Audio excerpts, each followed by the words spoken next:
We should be live. Mm-hmm. Hello, everyone. Hello. Welcome. Welcome back. So real quick, let's just jump right into this. Last session was a lot of negotiation, like everywhere. Mm-hmm. Negotiation on all fronts. Yep. Inferno. The end of the session, you didn't miss a whole lot. They finished. They didn't really blackmail. Yeah, my mic worked. Yeah, but you got a new mic now. Everything's good. They didn't blackmail so much as just tell everyone that, hey, we had this horrible information about you. We've got it.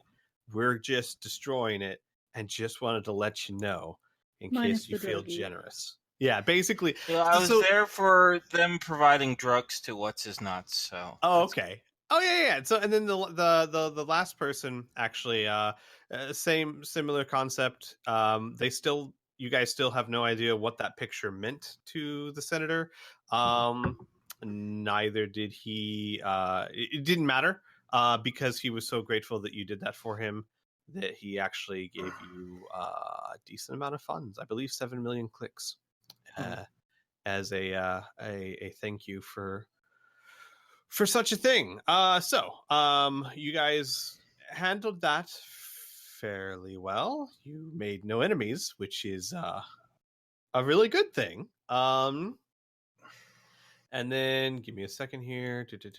I'm just going over my notes. And in Xavier and Kid were in deep negotiations with Prester Security, a gentleman by the name of Paxton, who signed a non-disclosure agreement so that you could talk to him about what's going on. And I will say that once you started explaining it to him, for the most part, he took it all in stride, given how crazy the situation is, honestly.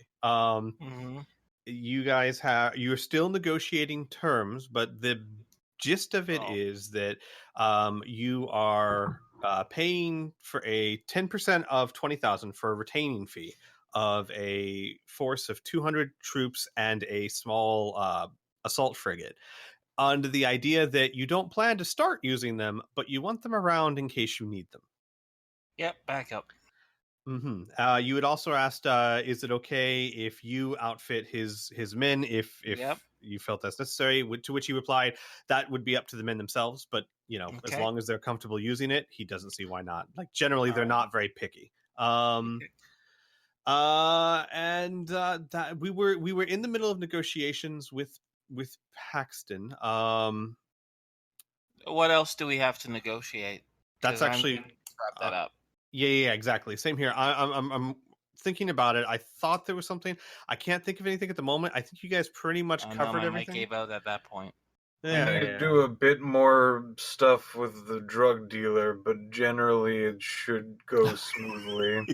Yes, you do. Can I narratively do that, or is that like I have to talk to Rat Lady, then go back to Drugman, and then point out a whole bunch of people? We can narratively handle that. Finn Mookie would be more than happy to start supplying the Senator Boren with drugs. And then she would send someone with you so that you could point to them and say, this person, only take drugs from this person. I think generally for Finmuki, she can have whatever sort of influence she wants from this particular agreement. We would also like if we need to lean on him for any particular reason, we would like some access, and that's about it. Absolutely. Finmuki basically sees this as a brilliant opportunity to she's going to make it very simple and very easy on him. She's going to use him to get shipments past customs that include his own drugs, and if she throws in some of her stuff from time to time, that's a-okay by her. Make sense? Yeah. So she's going to use the favors that he has in the government to traffic stuff in, which, believe it or not, actually is an incredibly good deal for her, because that's the whole point of Zebron. That's why the black market is so tiny, so small, because it's flipping Zebron. Getting contraband in here is insanely difficult. So she's actually fairly pleased by that. Is it just because the security's so good? Is it because they have such high technology? Is it because they've eliminated all supply and demand? Like, why is Zebron so special compared to It is a combination of all those things. A better fit to your question would be because the reputation Zebron has to uphold of being the home of the Corsairs, the bounty hunters of the galaxy. If Zebron had a thriving black market, that would be a huge blemish to their image. I mean, like, how good are you really if you have a criminal syndicate in your own home, in your own backyard? So they utilize a great deal of their budget to stamp out such things. Okay. Well, actually, as you guys found out, that's not entirely true. More likely, they make a deal with them so that it doesn't get too out of control. Because you were a big part of that deal. So it's monopolized, really. Exactly. That way, and Captain Shin talked to you about that too. The idea being mainly that by having a vested interest in who's controlling the black market, they can make sure that the black market stays quiet and doesn't do anything too distasteful and maintains the reputation of Zebron. So, Gotcha. With that in hand, so here's what I'm going to say. I'll give you guys a quick update. We'll say we can. There's 2 weeks that you have to wait. You have negotiated the deal with Paxton. Any of the details can be done through Finmuki. Right now, what you have to pay to him is 10% of 2 million of 20 million, which is 2 million, plus another 10% of that to Finmuki, because 10% of whatever you pay Paxton will go to her, or an extra 10%, but not until you actually pay it. Make sense? Mm-hmm. Okay. So if you don't end up using the 20 million, you don't have to pay her 10% of 20 million, 2 million. 2 million. So, yeah. So for the time being, you need to pay 2,200,000. And then Ryle's armor. Burn, did I give you any sort of price on that? No. I don't believe I did. Actually, okay. I think you might have.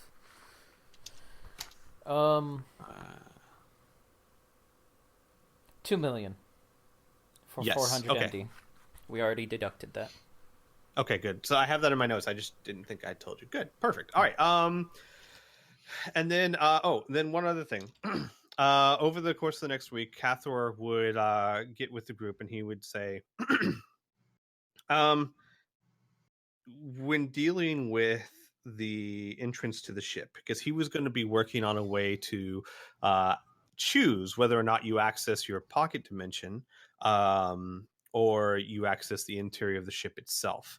He said that there are 2 methods he can use, and both of them require a bit of money, so he was interested in knowing what you guys want. There is a method where it's basically a switch inside the ship that you can flip on and flip off, which means that if you're in the ship, you can activate an option to where anyone who comes into the ship from that point on will just enter the actual second chance, the old layout that you're familiar with. Or he can create it so that anyone who is carrying a specific device will go into the pocket dimension when they enter the ship. Anyone who does not have that specific device will just go straight into the second chance. That's cool. Works for me. All right, so the second option? Yes. Okay. Good news for you guys. While such a thing would normally be insanely expensive, you have a techno wizard doing the labor for free. So all you need to pay for is supplies, cost of doing this, which is not a lot given what you're trying to do. It would be about 430,000 clicks for him to get the materials he needs and the components he needs, like the gems and things of that nature. And this isn't including what's on the ship already, Isaac. He would have to get special ordered things. So it'd be about 436,000 clicks, and he will give each person in the crew a a small gem. It looks like a sapphire. It's about the size of the last, like think your pinky, the last knuckle of your pinky. So it's like an inch, half an inch maybe. It's just a little sapphire. You keep that on you at all times. Keep it safe with you, because if you do not have it, you can enter the second chance, but you can't enter your pocket dimension. That's interesting. Mm-hmm. I kind of like that idea. Wait, so no top pocket dimension? No. He gives you he'll hand you, he'll say, Xavier, here, and he'll hand you a little sapphire that's about a half an inch big. Okay. And he'll say, keep this on your person at all times. This is a key, if you will. If you carry this with you, when you enter the second chance, you will enter the pocket dimension. Without this item, you will enter the ship itself. I see. So it's a security measure. Correct. But Xavier pauses for a moment. He says, whoever owns this, or is this attuned to me? No, unfortunately, I have no way of attuning it to an individual. So don't get drunk and lose it, you're saying? Yes. Because if someone picks it up and puts it on there, they're going to go on pocket dimension second chance. Correct. Also, I should point out a strange issue that might arise from this. I do not have the capability of... well, simply put, if someone were in the pocket dimension trying to control the ship, and someone were in the ship itself attempting to control the ship, there might be issues. Gotcha. All right. So make sure there's no stowaways who know how to pilot our ship before driving our ship. Indeed. But I have confirmed through my research that we are indeed in a different place. So? The ship that you are familiar with now is actually a structure underwater on a distant either plane or planet. Honestly, I have no way of telling where. Whoa, wait 1 second. You're saying the second chance isn't really here? It's underwater on some planet somewhere? More specifically, the interior in which we normally reside isn't on the ship itself, but is a structure underwater. So what the heck is going to happen to me if I board this ship without my gem? Am I going to... Is it going to just look like bare bones, like it's an empty shell of a ship? Oh, no. It'll look like the ship the way it did before you did your thing? Well, no, before the pocket dimension was installed. All of your stuff was moved to the new pocket dimension, but all the controls and structures and bulkheads would still be the same that you remember. So I'm just confused then. So if the structure inside the second chance is the same, then what the heck is far away on another planet underwater? I suppose the best way to describe this is there are now 2 doors to your ship. Open one door and you go inside. Open another door and you step into a structure in another place. Think of this as the key to that second door.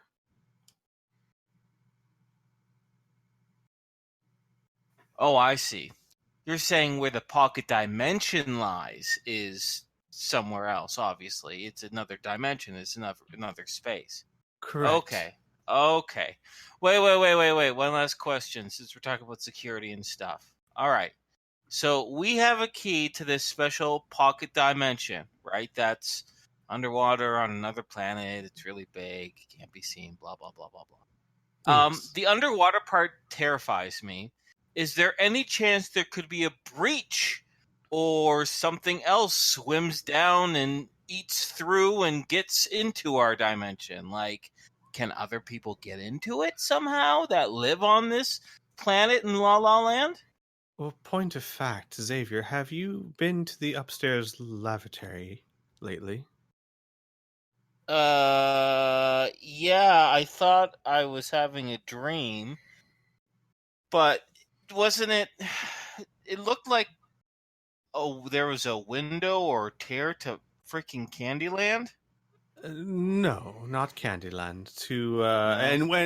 Xavier, it was like an underwater, shallow ocean. Was it? Okay. Yeah, like a coral reef. And he would say that was an actual breach that we had to deal with during our trip to the Cyber Collective, which I might add. Okay.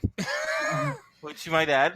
Please continue. Might add was the porthole you saw was Isaac's first job as a techno wizard, and he did fairly well. Oh, well, bully for Isaac.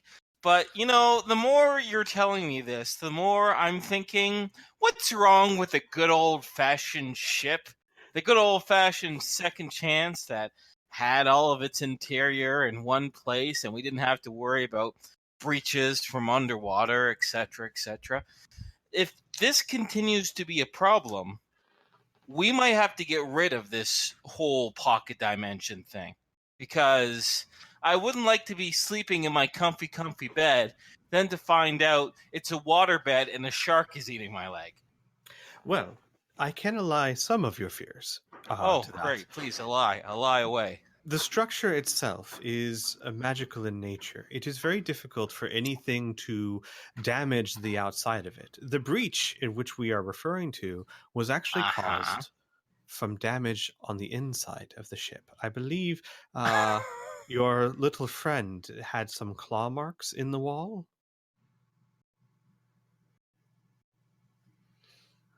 Okay, that bothers me even more because she has lots of claws and she tends to. Yes, we should be careful. Okay. This is neither here nor there, I guess. But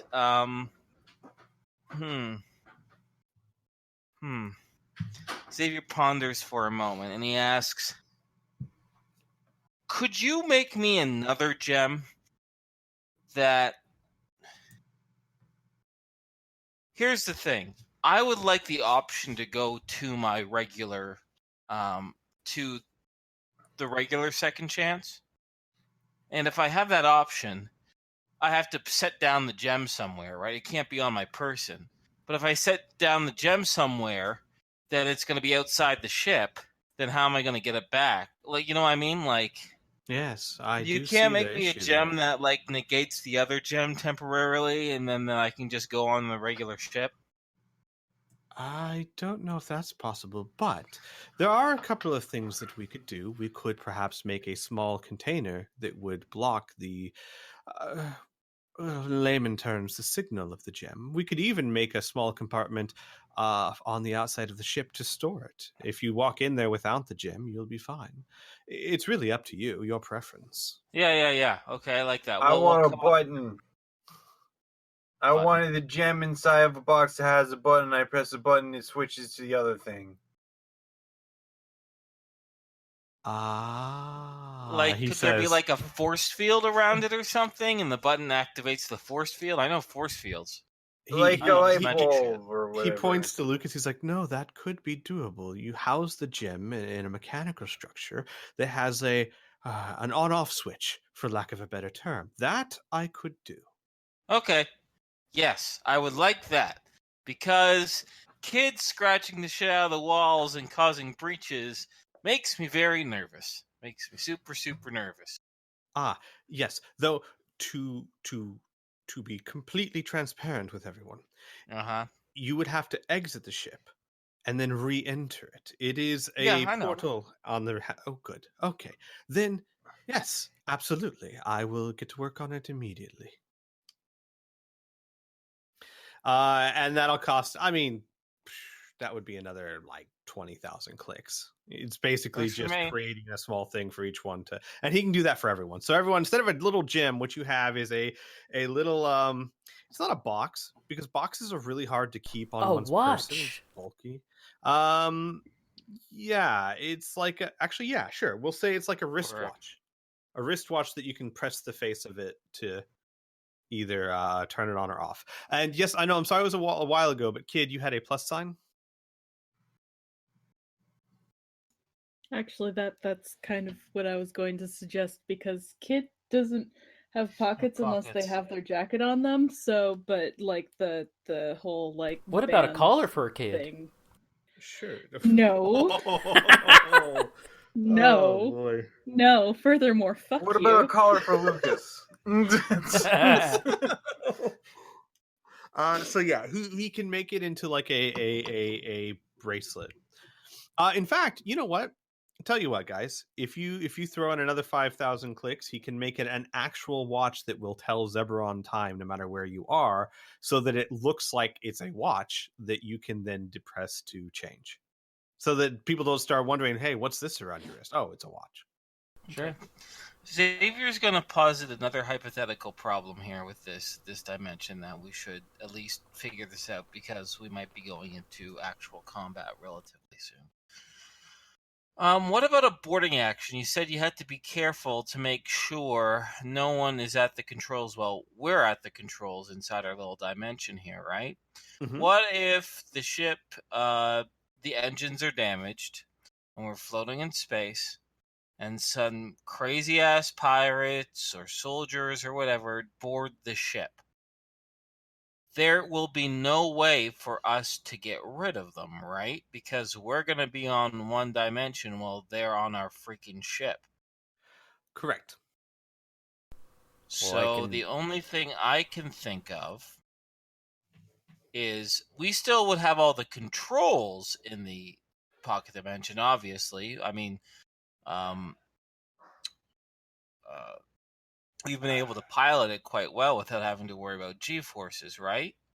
So would I be able to control all the airlocks and the cargo bay and just open it all up and suck them all into space? Theoretically, absolutely, you could. Okay. Also, That's what we do if while we're boarded. also, it's good to know that you guys know, Isaac, you especially know, the engines themselves are in the pocket dimension. They're not on the ship. It's a bit of a strange thing, and it's obviously magical in nature, but the engines of the ship, the power plant and all that is in the pocket dimension with you. Otherwise, Hart couldn't work on it.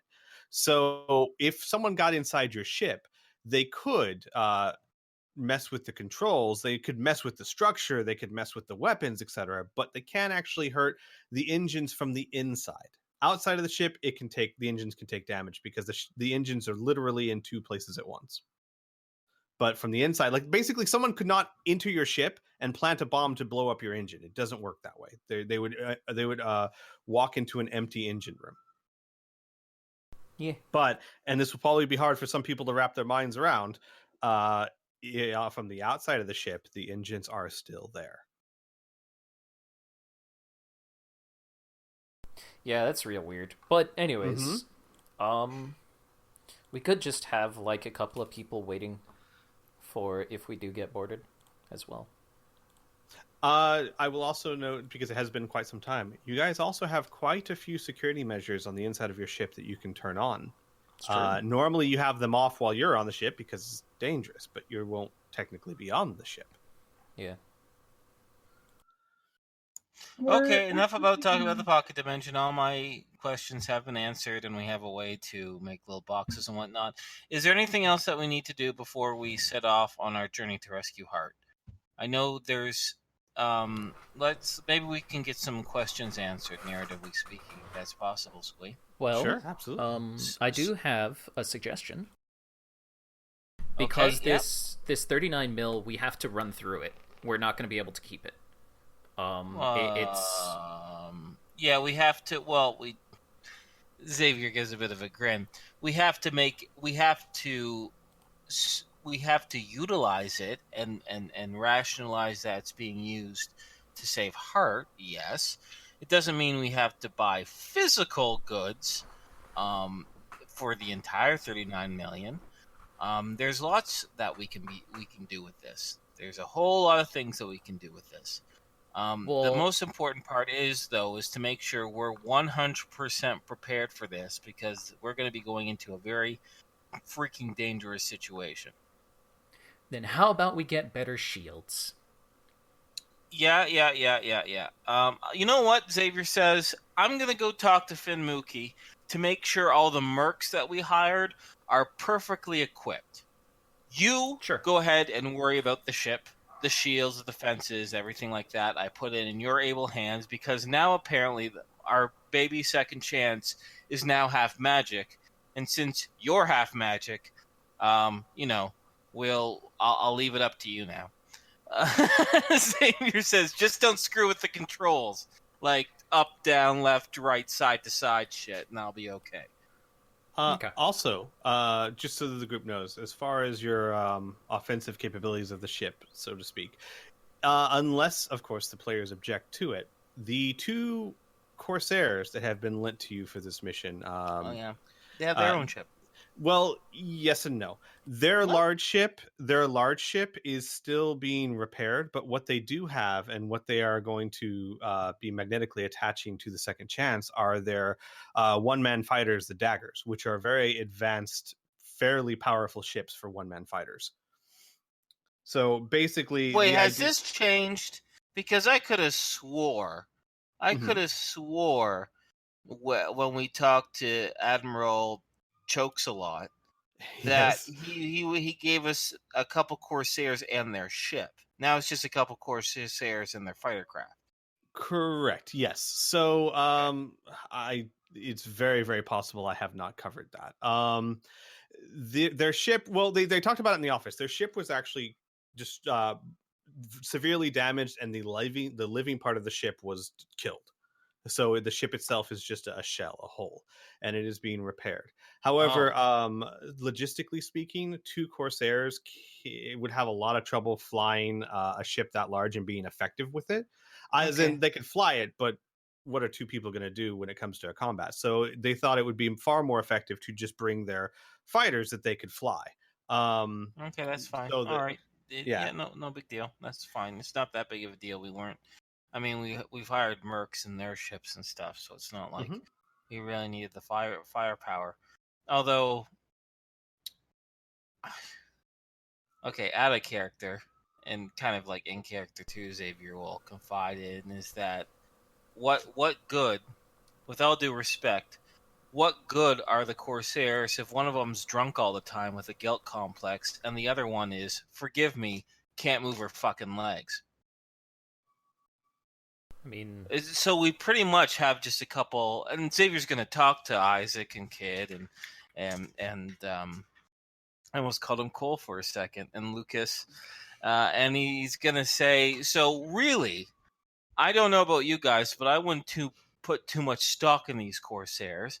I personally think they're just going to be a couple fighter pilots who might be pretty skilled at that, right? So they'll be kind of good for space combat stuff, but I was hoping they could help lead the Alpha Strike team in order to save Hart, using their expertise. But like I said, they're kind of, Xavier kind of gives a bit of a grin, they're kind of washouts, right? Am I the only one who got that vibe? Sorta. Anyways, I'm going to go talk to Finmuki. We're going to hash out and make sure our mercs are properly armed to the teeth. I'll have her confer with our Mr. Let me open up my documents. I want to get his name right.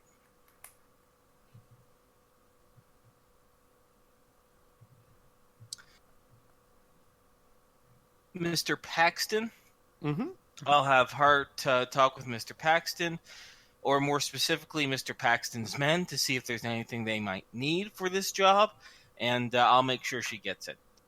Otherwise, I will be back shortly, Xavier says, as he the ship or dimension or wherever the hell we are right now. So, Squee, my plan, at least for once again, we're kind of using a very fluid time frame, right? But I'd like to introduce Finmuki, the mercs, to Finmuki so they know that she's the one, she's the manager of all this, right?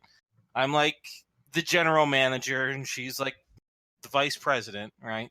Right. I'll give them a brief down on exactly what to expect, what the goals are, the fact that we might be breaching a headquarters, the types of folks they would be fighting. There's these android robot things.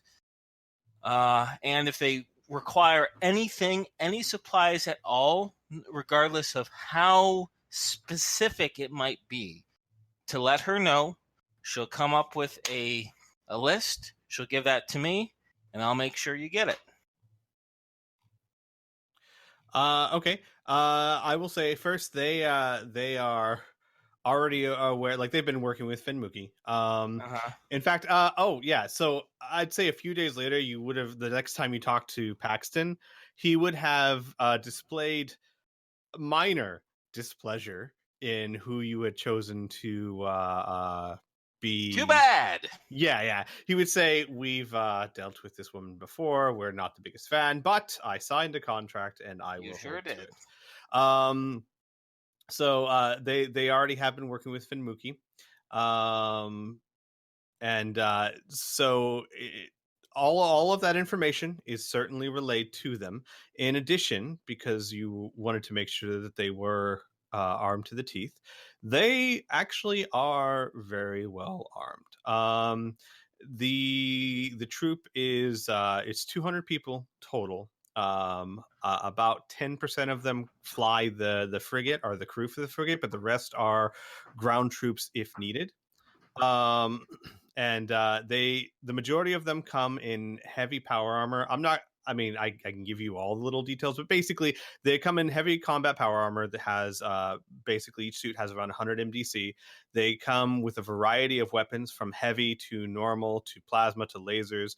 There are also 5 Silverhawk attack exoskeleton power armors, which are very, very powerful. And again, guys, if you want, I'll give you the stats for them in case you ever need them. But the Silverhawk power armors are incredibly powerful power armors that are designed for space or ground combat. Yeah, we sold one. Yeah, they have about 420 MDC. They're basically like little tiny ships in and of to themselves. So there's 5 of those. There's a plethora of heavy weaponry, light weaponry, and there is one commando team of 6 men, highly trained men, that are outfitted with the same type of equipment that you guys get from. Hang on. Sorry, let me go to my notes right here because I keep forgetting the names of this place. It is the Commonwealth Defense Union Store. Union Store, thank you. Yeah, the Commonwealth Defense Union Store. They carry the same high-tech equipment that you guys get from there. And they are considered the best of the best. So the idea being that if you need to do something quietly, you would use them, or they would go with you. If you need to do something loudly, then you would use the other 180 some odd men with the heavy weapons, power armor, and heavy body armor.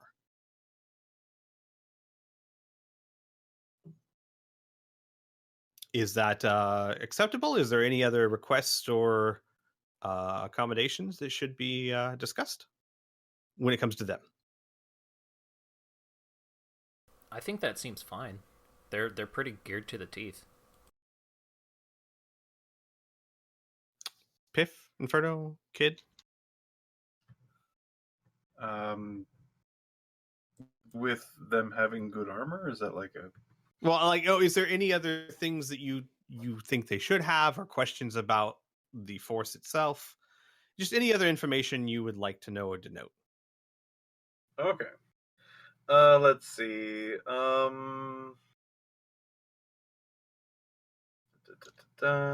Now they pretty much have what their mission is down. They seem to have a lot of space combat.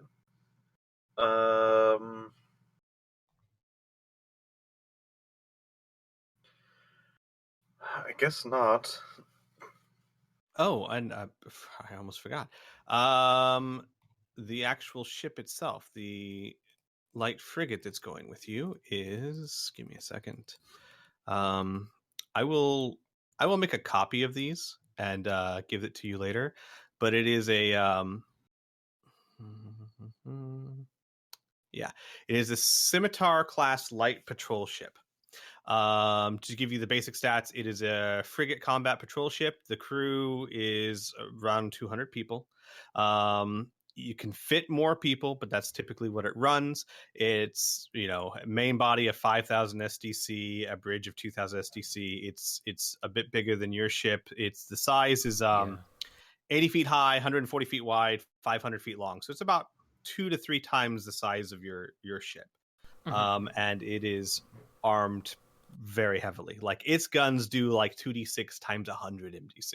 It is a frigate.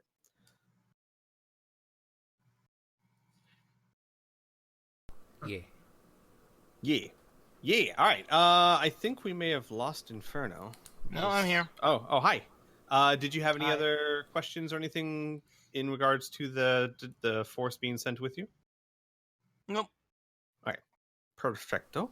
Then, yes, then that's being handled. That is good. That'll be ready and waiting when you guys leave. The only issues yet, unless any players bring up something, I'm sorry, kid. It's not really possible to make armor for Frill when Frill can change shape at any moment. I'm sorry. It's just, I don't know how that would even work. We can use the armor goop. Boom. That's true. The armor goop would work.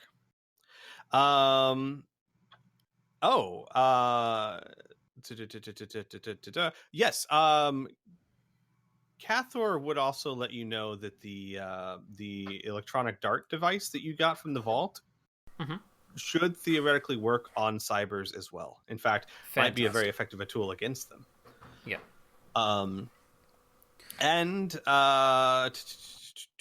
Sorry, I'm just going down my checklist trying to see what else you guys need to keep you up to date. Yes, you find after the 2 weeks pass that you come into contact, or you check up on the scientist and the cyber that was with you, and the young Princess Doodad, who is awake, does not speak any of the languages. His conversation has been very limited between Princess Doodad and the scientist, but she,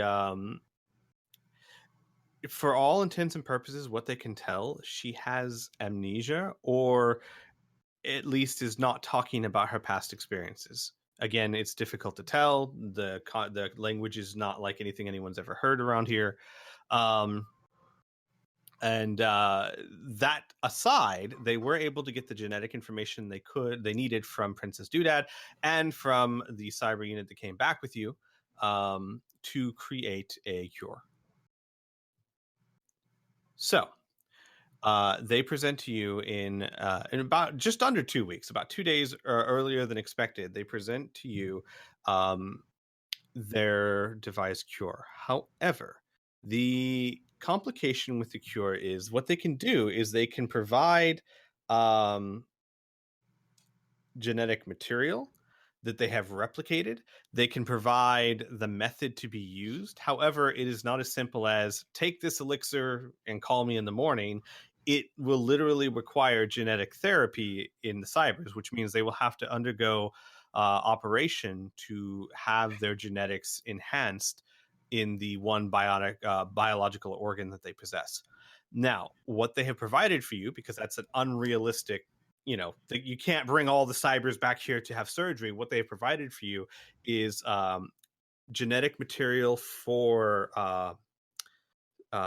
replication and the methods needed and required to perform the surgery, under the hope that you can give that to them and they can then use that to cure their people. Does that make sense? Mm-hmm. Okay. Yeah, it's like giving them the materials and the blueprints they need to do it, but not the technical cure itself.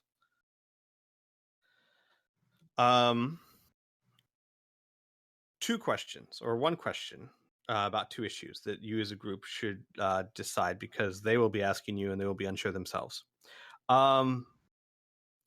The cyber unit that came back with you and Princess Doodad, do they stay here? Do they go back with you? Princess Doodad most certainly should not come back. She'll get murdered by, regardless of what Cyber 4 wants, that entire race is not a big fan of her race. Let's just say that's an understatement. So I think she should stay on Zeberon where it's nice and safe. And, we can, once we figure out this whole language barrier, we can, once we figure out this whole language barrier, maybe we can help her, make sure she sends on her way. If she really is the last of her kind, then she can, Zeberon's a good as place as any because there's 7,000 different races around there, right? As far as the other cyber, she most certainly should come along. We shouldn't take her away from her home forever, right? We asked her to come with us to help with her disease. She's done that. Let's send her back, right? We can trust her enough that once we drop her off or once we land, she can not only go back to her regular life, but maybe in her own way, she can explain to her friends and her community that, hey, maybe these non-synthetic people are okay.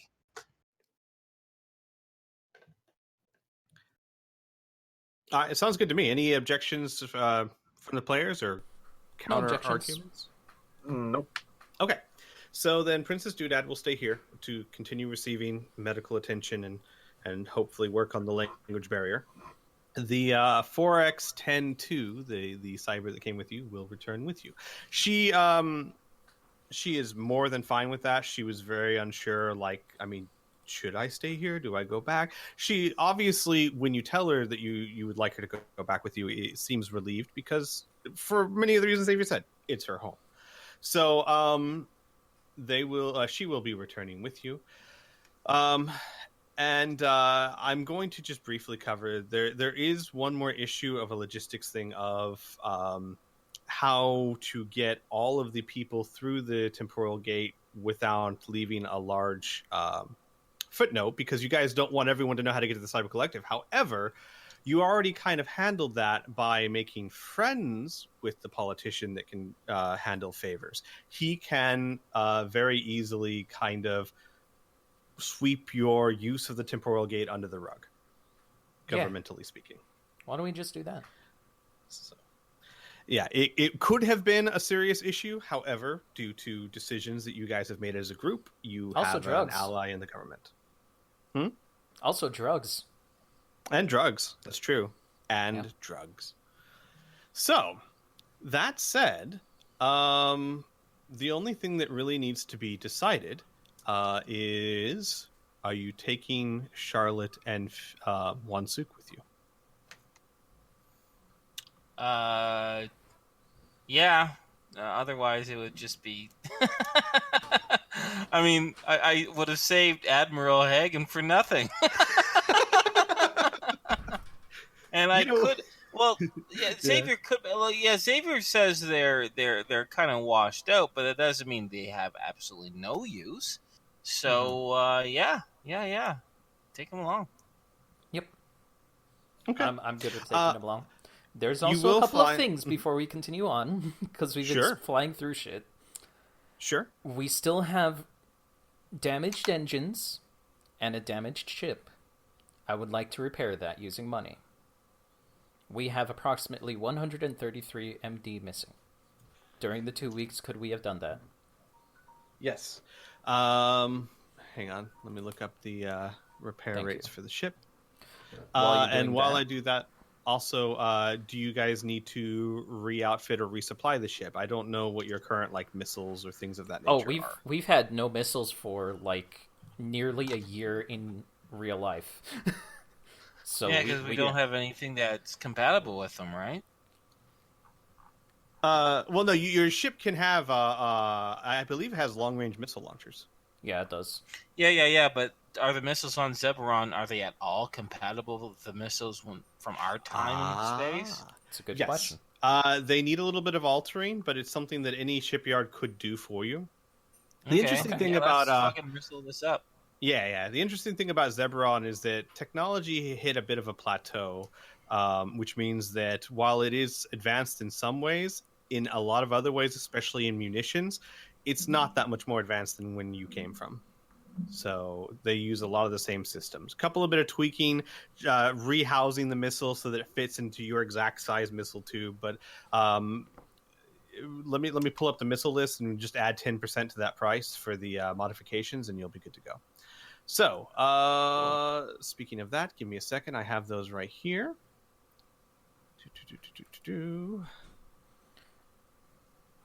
Haha. There we go. Center Shipyard. In fact, Bern, do you want me just to send that link, shoot that link to you? Because I know you were talking about shields too. I've been in it the entire time. Oh, well then. I have it perfect. saved. So okay, here. Perfect. Yeah, just add 10% to the cost of whatever missiles you'd like to purchase for the retrofitting and the shields as well. 10% to the shields as well. Okay, that's fine. No, the shields would be 5% because that's less. It is a bigger sum of money, therefore a smaller percentage of it needs to go towards retrofitting. Okay, so guys,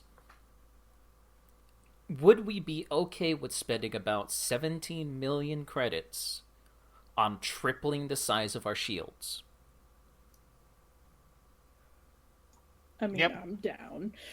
Yep. Okay. Yep. Considering the last time we just fought these goddamn cybers, they went through our shields like nobody's business. Also, if we could get some sort of anti-missile defense, that would be awesome too. Yes. Whether it's a flat cannon or something like that. Squee, if you want us to look through the source books too, or something like that for it, because anti-missile would be really good. So there is a the defensive laser system. I was going to say, there's two options to this, because I'm sure there might be flat guns that exist in a source book somewhere, and I can look for that later, but I would slow down the whole session to do that. I would say that either you could replace one of your current turrets with that kind of system, and I would give you bonuses when trying to shoot down missiles, or Hart drew up modifications for the ship called a defensive laser system that was going to run off of the gem that now powers your pocket dimension. Such a system could still be installed on the ship itself without running off of that. However, you would have to sacrifice engine power from your engines, which means that if you wanted, you could install a defensive laser system, small turrets connected to the hull of the ship, automated to fire high-speed objects passing too close to the ship, meaning there's a 25% chance to shoot down incoming missiles, torpedoes, etc. Automatically. It's not an action that anyone has to take. It is anything that comes too close to the ship, these lasers automatically fire upon it and have a 25% chance to destroy the volley. Okay. But all right, what does it do to the engines? Does it would drop our speed? Yes, it would cut your speed down to when it is activated, I should point that out. When it is powered up, your speed would be reduced by 1 Mach. So I believe in the atmosphere it's Mach 6, that would be Mach 5, and I believe in space it's Mach 10, that would be Mach 9. Only when the defensive system is activated. I would totally be down for that. What do you guys think? That's 15 million credits. Well, hold up a second. There might be something else. Squee, how do missiles lock on to a ship? Wouldn't there be some way to broadcast a signal to mess with that, to make them less accurate? Like a jamming signal? Yeah, a jamming signal, yeah. So it would get, for example, it would give you a percentage chance to disrupt targeting systems and missiles, or what it could do is to negate their innate bonus. So, like if a missile has a +3 or +5 to attack because it's homing in on you, maybe a signal like that could negate it, and they would just have to roll a straight D20. I am completely open to the idea. Okay, yeah, because I don't know if it's technology that Zeberon has, if it's like elite Corsair technology, or what the deal is. I mean, you being the GM, you create the limitations of availability and price, but I'm just wondering if that, mechanically speaking, would make sense. Yes, in your game. It would. Wait, just give me a second here. Sure. Yes, because mini missiles, short range missiles, and the like do have a +3 to hit, which means there is some form of targeting system in it. And I know the books talk about it, that there is a targeting system. It Yeah. doesn't really go too into detail of what that is, No. whether it's heat sensing or radar sensing or anything of that nature. Radio, yeah.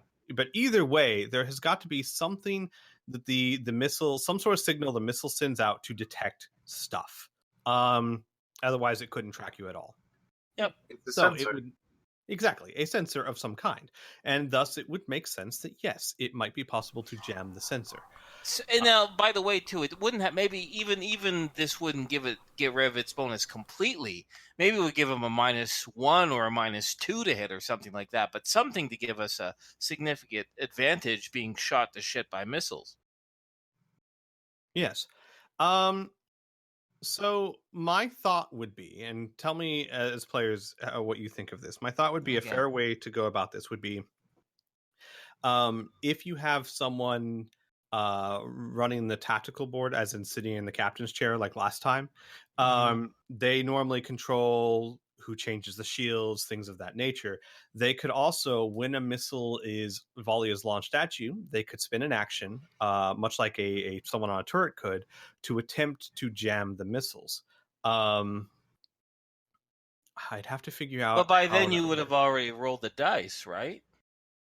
No. I could say they are firing a volley of missiles. Would you like to try to jam them? Oh, okay. All right. Yeah, fair enough. And it'd take an action, and it would probably be a computer operations or hacking check because I got to imagine you'd have to quickly find the signal and block it. And depending on how well you succeeded would determine, like a success in general would take away their advantage to hit you. A really high success might even impair them further. Sure. My only other thought, another way to do this, if you Mhm. don't mind me putting my position, By all means. could be something kind of like, we'll use Star Trek as a example, right? Mhm. Say, Star Trek has their shields and then they have their phasers, right? And if the phasers have the right frequency of the shields, they can go poof, right through them, right? Mhm. So how about, but either before or after, whenever they fire the missiles, what happens is this: whoever's in the tactical chair, whoever can get to the tactical chair, whatever, they do a computer use or hacking or some sort of check, right?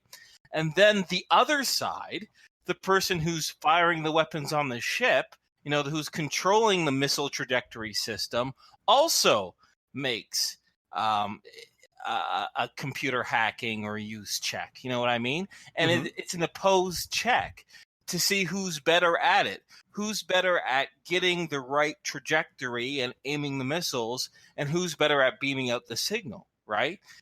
So, and whether you succeed or fail depends on the other person's role. And it's like an attack and defense role, except you're using the computer use check. No, instead. that could work really well because we already have. Hang on, I'm pulling up my custom combat. We already have something like that when it comes to trying to hack the ship. Yeah, exactly. So we could say ship. It's the missiles systems. So we could keep the same. Yeah, we have cyber warfare. We could keep the same rules for cyber warfare. Keep it as put as a feature of our cyber warfare. Right. So any tactical officer with a hacking skill or read sensory equipment can attempt to hack into the sensors, defend against such an attack. We can just keep these same rules and then use it as instead of an action on your turn, it's more of a reaction, as in they fired missiles. Would you like to attempt to jam them? And just use the same rules to try and hack into the missiles. I am perfectly fine with this. Okay. I would love to hash out the details of that because there's a lot of turn management with that, but that sounds pretty neat in general. Yeah, no, I totally get what you're saying. So give me a second. So yeah, you would use a computer operation skill. I wouldn't really consider that a hacking skill because you're not hacking so much as just attempting to find the right frequency. And it would take a turn. And of course, you would have to have such a device installed because your ship does not currently have that capability. I would say since it's more of a, it would be a small jamming device and a software. It would not be as expensive as an entire uh, defense matrix of lasers across the ship. I'd say you could probably find that for about 5 million clicks. Okay. That could work against most missiles. Probably not all, because God knows there's some alien missile that uses like my fucking heartbeat to track us. But otherwise, I would simply modify the chance for success, because who knows? Maybe you roll really well on your computer usage and you manage to figure out those alien missiles. So I'd say there'd always be a chance. And this is useful too, guys, because using a read sensory equipment check. I mean, I have a really good score for that. I have it's almost 80, right? So Anna really likes to fly the ship. So if worst comes to worst, Anna flies, I get in the tactical station and I just fucking fuck with their missiles, you know? Because that's what got us last time. They shot a shit ton of missiles at us and it just went right through our shields because, you know, that's what missiles do. So, yeah. So it's going to give us more options. I'm down for that. So that was 5 mil instead of 15? Correct. Mm-hmm. Okay. You could do both. It's up to you guys. Yeah, I don't know. I mean, sacrificing a little bit of speed for 20... You said it was a 25% chance? Correct. Is But it however, per missile or it's per volley. object? Per volley that comes at you? Okay. Yeah. The idea, because I wanted to keep it simple, I didn't want to have to roll a 25% and then see if that blows up and for each missile. So no, it's basically just a 25% to blow up the volley incoming towards you. Yeah. Honestly, guys, I don't think we should make our ship into a warship. Our ship, the Second Chance, has never been a warship, right? It's a very fast, sleek vessel, right? So like, yes, that system would be handy if we wanted to stand and fight. But frankly, if we're going against a larger force than us, our reaction should not be stand and fight. But that's just me, you know. That's fair. So maybe we could get something. Why don't we take that 15 million, and if we have no other better way to spend it, then sure, go ahead, get it, right? But is there a way for us to make our ship even faster or harder to hit, like, or even better defenses? You know, I mean, we could have a very defensive ship without sacrificing speed, like, you know, that substance that they coat glitter boys in.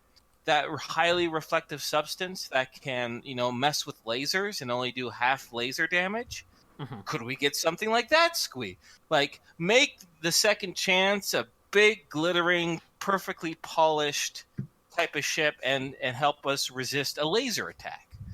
Like, we got missiles on one thing, maybe lasers on the other. Yes, not in 2 weeks. You would have to wait a bit longer because that would require a full overhaul. However, here's what I will say to...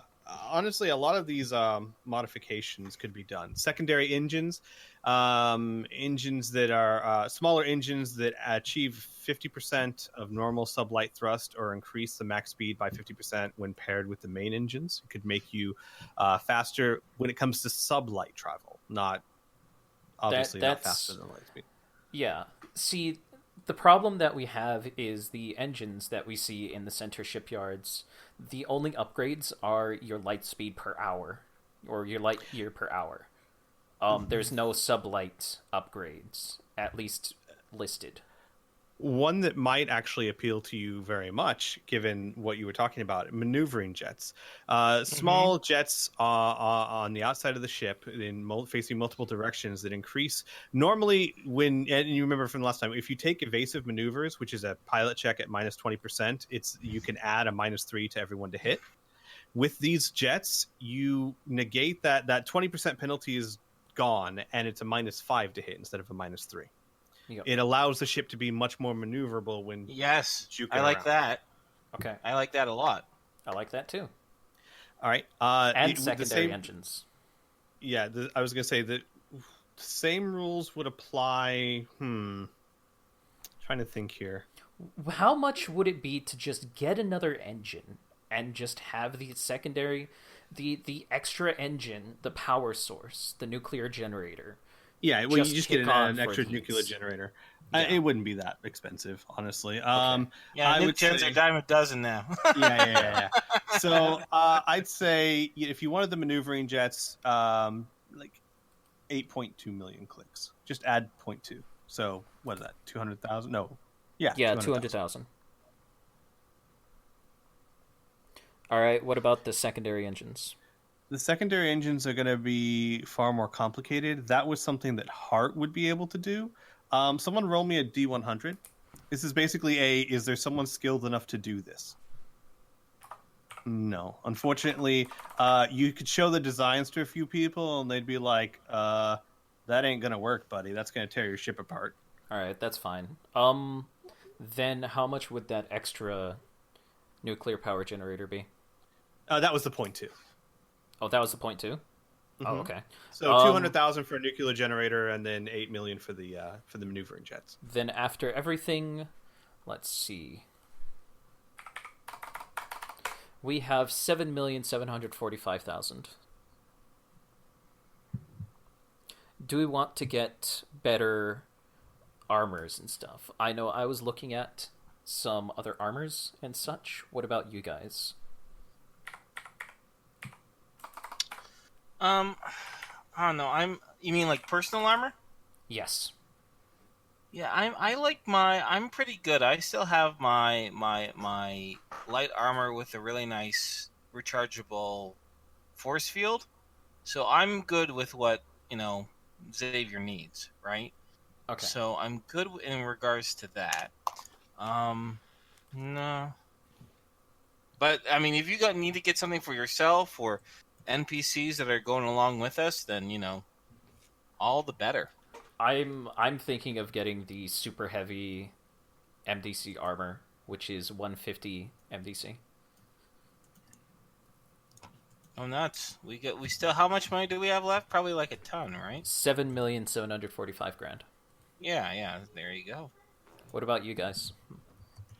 Are you good with that, or do you I guys would want also anything? I would also like to up. I would like to get better armor for Kid. Guys, do you mind if I just be right back in a minute while you guys are discussing this out? Sure. All right, I got to run to the restroom. Thanks. I thought you got the super heavy, or did you just get the heavy? No, I got like a medium, I believe. I never actually updated. I just or I didn't upgrade. I just fixed the one I had previously. Okay, then yeah, sure. The super heavy with that weapon you have would work well because it has that exoskeleton and it gets a bonus with it. Mm-hmm. So do you want a super heavy? It can literally be in whatever flavor you want. Because it's custom made. Basically custom 3D printed. Yeah. Okay. How much is that going to be? Or is that going to be out of the Out of the funds. Okay. Lucas, are you good with the clown armor? Or do you want something else? Most likely not. He wouldn't want to use the clown armor, mainly because it's super bulky. So what's his face is using it? So Yeah, there's that too. Yeah. If anything, he would be more interested in enhancing it through magical means. Okay. That could be interesting. I'd have to check when Squee gets back about that. Because I know that Isaac has it at level 1. I don't know specifically how much Cathor has it at.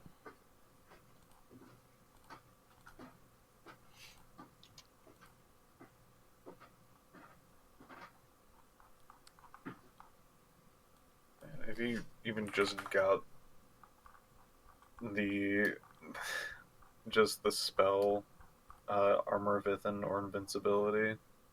Yeah. Armor Vithin, it's 50 grand per 10. So we can do that. Per 10 MDC? Mm-hmm.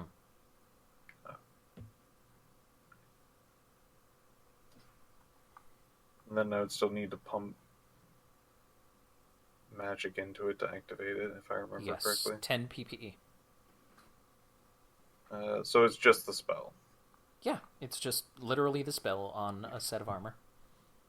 You just freaking give the spell to Lucas. Well, I mean, we could probably just teach you the spell. Yeah. We do have 2 weeks. Yes. 2 weeks Yes. from, sorry. I'm thinking of Total Recall now. Was it 2 weeks? Did she keep repeating? Let's find out. Total Recall, 2 weeks. Yeah, it is 2 weeks. It is the 2 weeks, lady. Nice. I think I'm gonna you'd be do this. super interested in getting other spell invincibility though, because it sounds cooler. Well, Just give It is him true. the Armor of Ithin spell and be like, yeah, it's invincibility, but not actually. We should actually, now that I think about this, we should support Lucas on this or in whatever other spells he wants. Because if the Cybers have a weak point, it is they know almost nothing about magics, and I bet you they don't know a whole lot about psionics as well. So Yeah. Techno Wizard weapons and items, and getting Lucas more spells so he can do more crazy stuff. I mean, this could be a significant advantage. absolutely. Are you talking invulnerability or invincibility? I think I was thinking of invulnerability, but it looks like it just doesn't have a cap for. It just has a straight MDC and doesn't have anything else, which is not as neat as I thought it was. I thought like at higher levels it gets more MDC, but I guess not. No. I think it does. Let me check the Book of Magic real quick. Does it have like a different text for it? Probably. So I'm looking at the base one. It doesn't. The base one is invulnerability. It doesn't have invincibility, as far as I remember. I was trying to look for invincibility in there. Doesn't look like it's got one of those. Yeah. What are we looking at? Your Hi, everyone, by the way. Oh, snap! Okay, bringing so it back. we would like to spend some resources and stuff having Lucas learn magic and getting magical stuff. Okay. Sure. I completely understand that. Tell you what. Find what spells you would like him to learn, and then we'll have Lucas roll to see if he can find... Because you're hunting down specific spells. So there's a chance that they'll be there, and there's a chance that they won't be. Okay. And Lucas, if you want just a like, hey, can I just see a list of what's available? I'd be more than happy to shoot that to you. If you are happy to kind of retroactive it and let me get that list to you at a later time, and then you can pick and choose. Sure. Okay. But if you're looking for a specific spell, just let me know, and we'll roll and see if you can find it. Yeah, we're just looking for like defensive spells at the moment. Of course, there's the tried and true Armor of Ithin, which is nice because it's one of the few armored spells that actually freaking go up when you level up. Mm-hmm. Which is super nice. There is... Hang on a second. There's something that you might actually like. Give me a second here. Where is my list of NPCs? Because Elisa knows the spell. Invincible Armor is the one you're thinking of. That's the one. That's what it's going to look for. Elisa knows the spell. You even saw her use it once, called Invincible Armor. Bern, if you have that right in front of you, can you let them know? It's Otherwise, level 8 spell. So 3 minutes per spell level. 3 minutes per level of the spellcaster. PPE 30. Although not quite as invincible as the name suggests, it basically creates an armor that encases the wearer in a suit of shimmering, translucent plate, complete with a full helmet. The armor has 25 MDC per level. and regenerates damage at the rate of 1d6 per melee round. Holy piss. Yeah, The it is a armor- much more powerful version of armor. Holy piss. The armor also offers complete environmental protection from heat, cold, disease, pollution, toxic gases, fumes, etc., and provides the wearer with an independent oxygen supply. Furthermore, all energy attacks, magic or mundane, inflict only half. It's bonkers. Yeah, I would like one of those, please. To And I do guess that- she knows it, so I guess it could Yeah. be just taught to me. I was going to say, to do that, you would have to go to Candyland during the 2 weeks. Oh no, Squee! Say it ain't so! I know, because that's not a spell you're going to find on Zebron. That is very not so much as a rare spell. It's a spell that's just not a very known. I guess that would make it a rare spell. Yeah. But hey, Not you well- know her. it's not She rare. knows that. All right. Sure, Lucas. If you make a trip to Candyland, which by the way, we should. Oh, hang on. If you want to do that, I would. There would be a role play involved. Alright. First things first. Would Lucas and you'd be going for how long, Lucas? At least a few days, right? Well, I'm not quite sure about being taught a spell, how long that would take. I would assume less than the actual self-teaching, but I could be wrong. Correct. No. Correct. It would be less than the self-teaching. But the lowest self-teaching would be a week. That'd be the fastest. And I don't know how you would want to convert that as a taught spell. I would say, given that it's a level 8 spell, I'd say 5 days. So at least 5. Okay. Would anyone else be going with him? Not me. What? Nope. Never You saw don't want that to see coming. the pirate friends? Nope. Isaac is working on the The worm armor, armor yeah. for basically this entire 2 weeks. You can Mhm. take Ryle with you. I'm sure he would like to meet his mom again. Oh, Jesus. That's true. Yeah, you'd have to put him in the necklace. But yeah, you could definitely take Ryle with you. He would want to go. If you're going to Candyland, he would want to go. Alright. So Lucas and Ryle go to the monastery.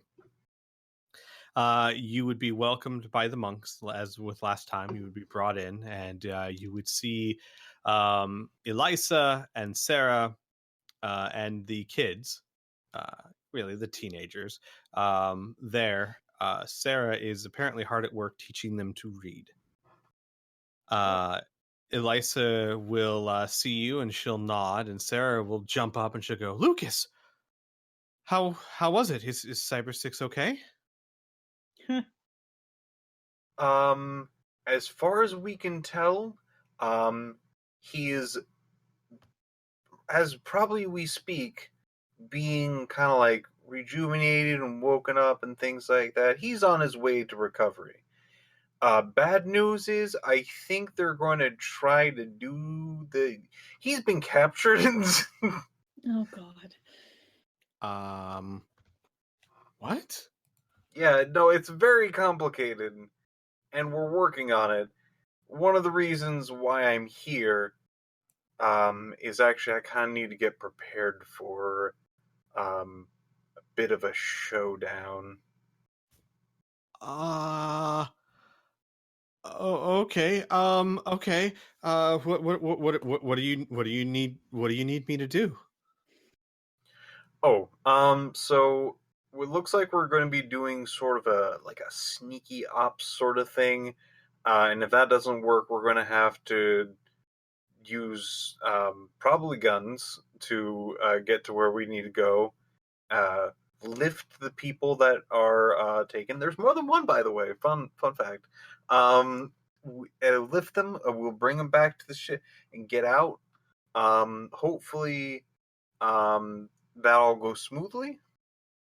And God, there's a lot of details in here. As he starts like looking like he's thinking really hard and it's hurting him. Sarah will just kind of stand there, and then she'll say, okay, I understand. You have it under control? No, but we're trying. Right. Asking you if you had something under control. I'm not sure what I was thinking. Are you going to get him back? We have a small armada to try. Honestly, this is kind of way too much for us. But I mean, if you don't try, how are you going to succeed?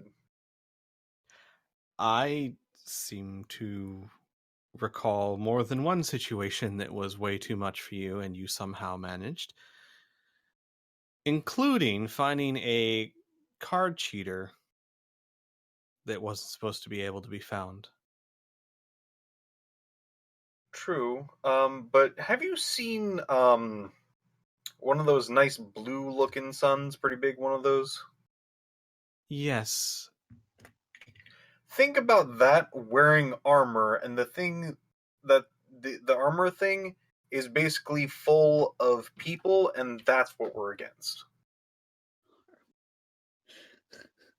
She nods and she looks a little worried, and she just kind of like goes, well, then I guess you'll just have to just be you. I'm sure whoever they are and how many they are, they've never seen anyone like you before. Now that is absolutely true, man. You So, have no idea. Yeah. were you just here to see me? I was definitely here to see you, the kids, especially her, as he like points over to the shoot, Elisa. Eliza. I thought it was her name, and I was double guessing. Like, is it really her name? Wait. I remember her using something before, and I wanted to learn that so I can make sure that I don't die. Now, it sounds bad, but look on the bright side. I'm getting prepared. And you know that's a rare thing for me. Right. So what you're saying is you don't need me. Okay, that's fine. I got to teach the kids to read anyway. That's good. Look, I honestly think you know a lot more than I do about how you do what you do, because it looks like it's a lot of words and searching for things and the what do you use again? Words? I'm Yeah, a little but lost here. on It's on the thing you look at for words. the computer. Yes, that one. Right. It's okay. Kids, you're not the only ones that can't read. Lucas can't read either. So, hey, just think, in a few weeks you'll be better than he is. Oh. And then she kind of sits back down and she goes, and then she just kind of like starts kind of ignoring you. Elisa, however, I'll just kind of narratively say she expressed concern, but is more than willing to spend time teaching you the spell. She does ask, however, to not use the spell in front of her order, as she's not technically supposed to teach you. But given that you are in a dire strait, she's more than willing to. Just please don't use it in front of any of the other priestesses of her order. I mean, to be fair, aren't Lucas, Isaac, and Xavier like the prophetic Gods. bringer of gods? So They are. She's still asking him not to do it. all right, damn. Well, I one will is try not to do it in front of the one person I know that's in your order. And I guess the angry man who carries the orb thing, and not him either. Thank you. I appreciate that. And Anyone then else that has like a similar robe, I guess. she'll spend 5 days teaching you invincible armor. Nice. Also, Lucas, you'll like this. The armor is moldable in the sense that you have limited control. Like, for example, the spell description says it's translucent. When you saw her use it, it folded around her in a golden type of plate armor, is what it looked like. She almost looked like a knight from the medieval ages in golden armor. You can modify its appearance to a limited degree. Nice. Mm-hmm. So, would the default be invisible? It's Or- not invisible, it's translucent. Oh, that's okay. Yeah, so it's Shimmering translucent. Okay, mhm. got it. So it's definitely noticeable. But you can still see the person inside. So that takes 5 days. Sarah is salty for like a day or two, and then she gets over it, and she actually starts showing a bit more concern because I'm assuming Lucas is trying harder than very much usual. Yeah. As much as he would love to goof off, if he doesn't learn this spell properly in the time allotted, no, that doesn't seem bode well for him. So yeah, he would Mhm. actually try a good 100%. So she very quickly realizes how serious the situation is because that's not Lucas's style, and would get more concerned than anything. And before you go back, who, by the way, during the 5 days, Ryle goes off, and he comes back and says that he had a lovely time with mom. The rest of the tribe wasn't very happy to see me at all. So like if we could go in the next 15 minutes or so, it'd be good. Just saying. Yeah, are you done? Are you done? Do you know the spell? Squee, Mm-hmm. Squee, I need to know the timeline. Do I know the spell? You know the spell. Yes, Lucas, All right. you know the spell. He goes, yeah, I can do that. Why both of like, are they coming to this spot? Ryle like looks over his shoulder. What? No, I mean, no. Yes, probably. Depends on. They're coming to wherever I am. All right. What I would suggest is that we go a bit away from the town and then leave. Yes, very good idea. I think that's a fantastic idea. Mm. Shall we? Can we? And Yes. Sarah will go up, and he will. Whoa! You Oh. didn't know. Sarah will come up and hug Lucas and actually give him a full kiss, a very quick one, and say, "Be careful. Come back." And Ryle, can you give us some fish? I mean, the monks, they try, but it's just plants. Lots of plants. And Ryle will make it rain fish.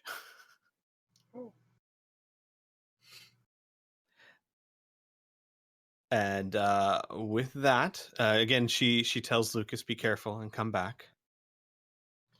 A lot of this time he's being generally passive. Looks a little bit worried of the current situation, but like gains some clarity and goes, if you have any way to help us, we need it.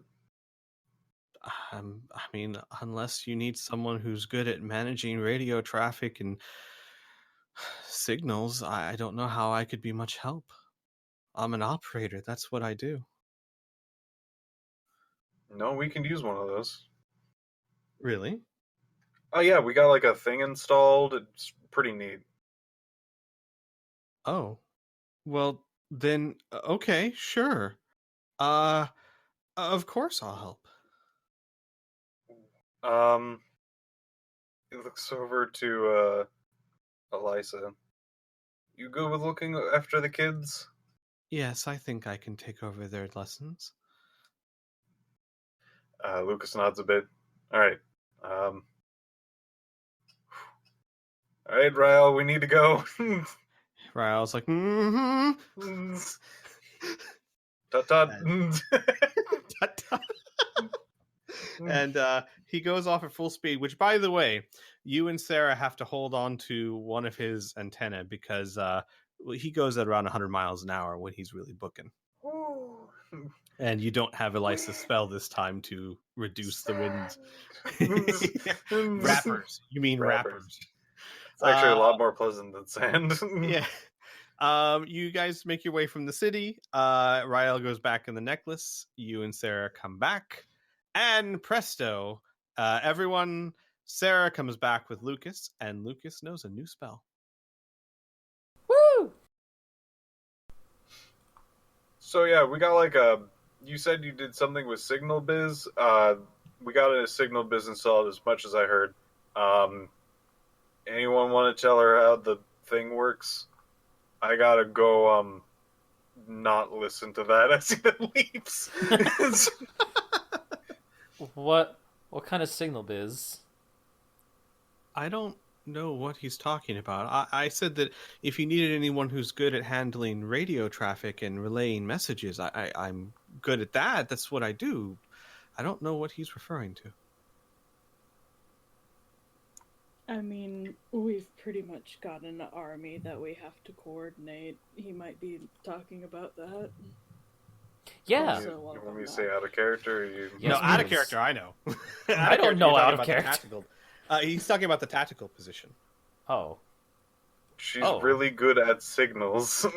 I'll let you guys know out of shit. character. She's not really good at tactical displays. She's good at handling communication.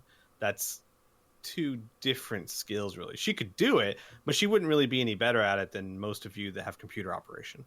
She's good at relaying traffic, sending messages, basically coordinating large volumes of communication is what she's good at. And looking stuff up. Yeah. She's a Corsair operator. She's someone that generally sits in the background, gives you information on situations at hand, and relays communications with expert skill. That's her skill set. I think that would still be useful because we have several ships and we're going to have to coordinate their positions and whatnot. I think she should still come. I mean, sure. You could stick her on the frigate and have her be the go between you guys and the security forces. Sure. What do you guys think? Works for me.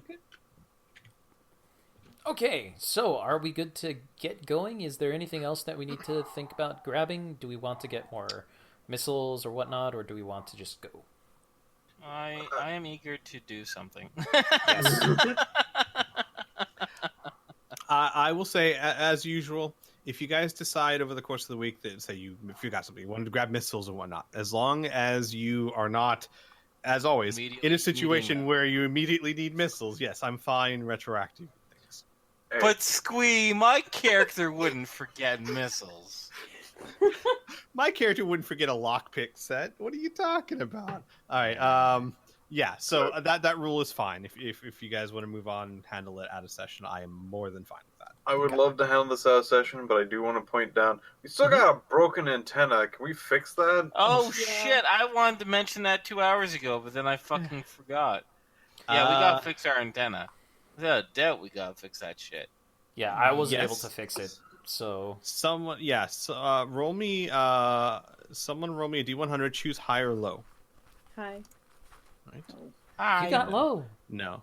The antenna is a Naruni special high-tech device. Heart could fix it. Naruni engineers could fix it.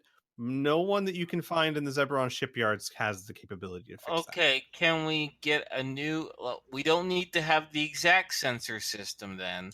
can we get a sensor system that just ain't broke? Oh yeah, We- absolutely. we- You we still already have have the, Rescue Heart. When we rescue Heart, we could be like, "Hey, here's a project for you."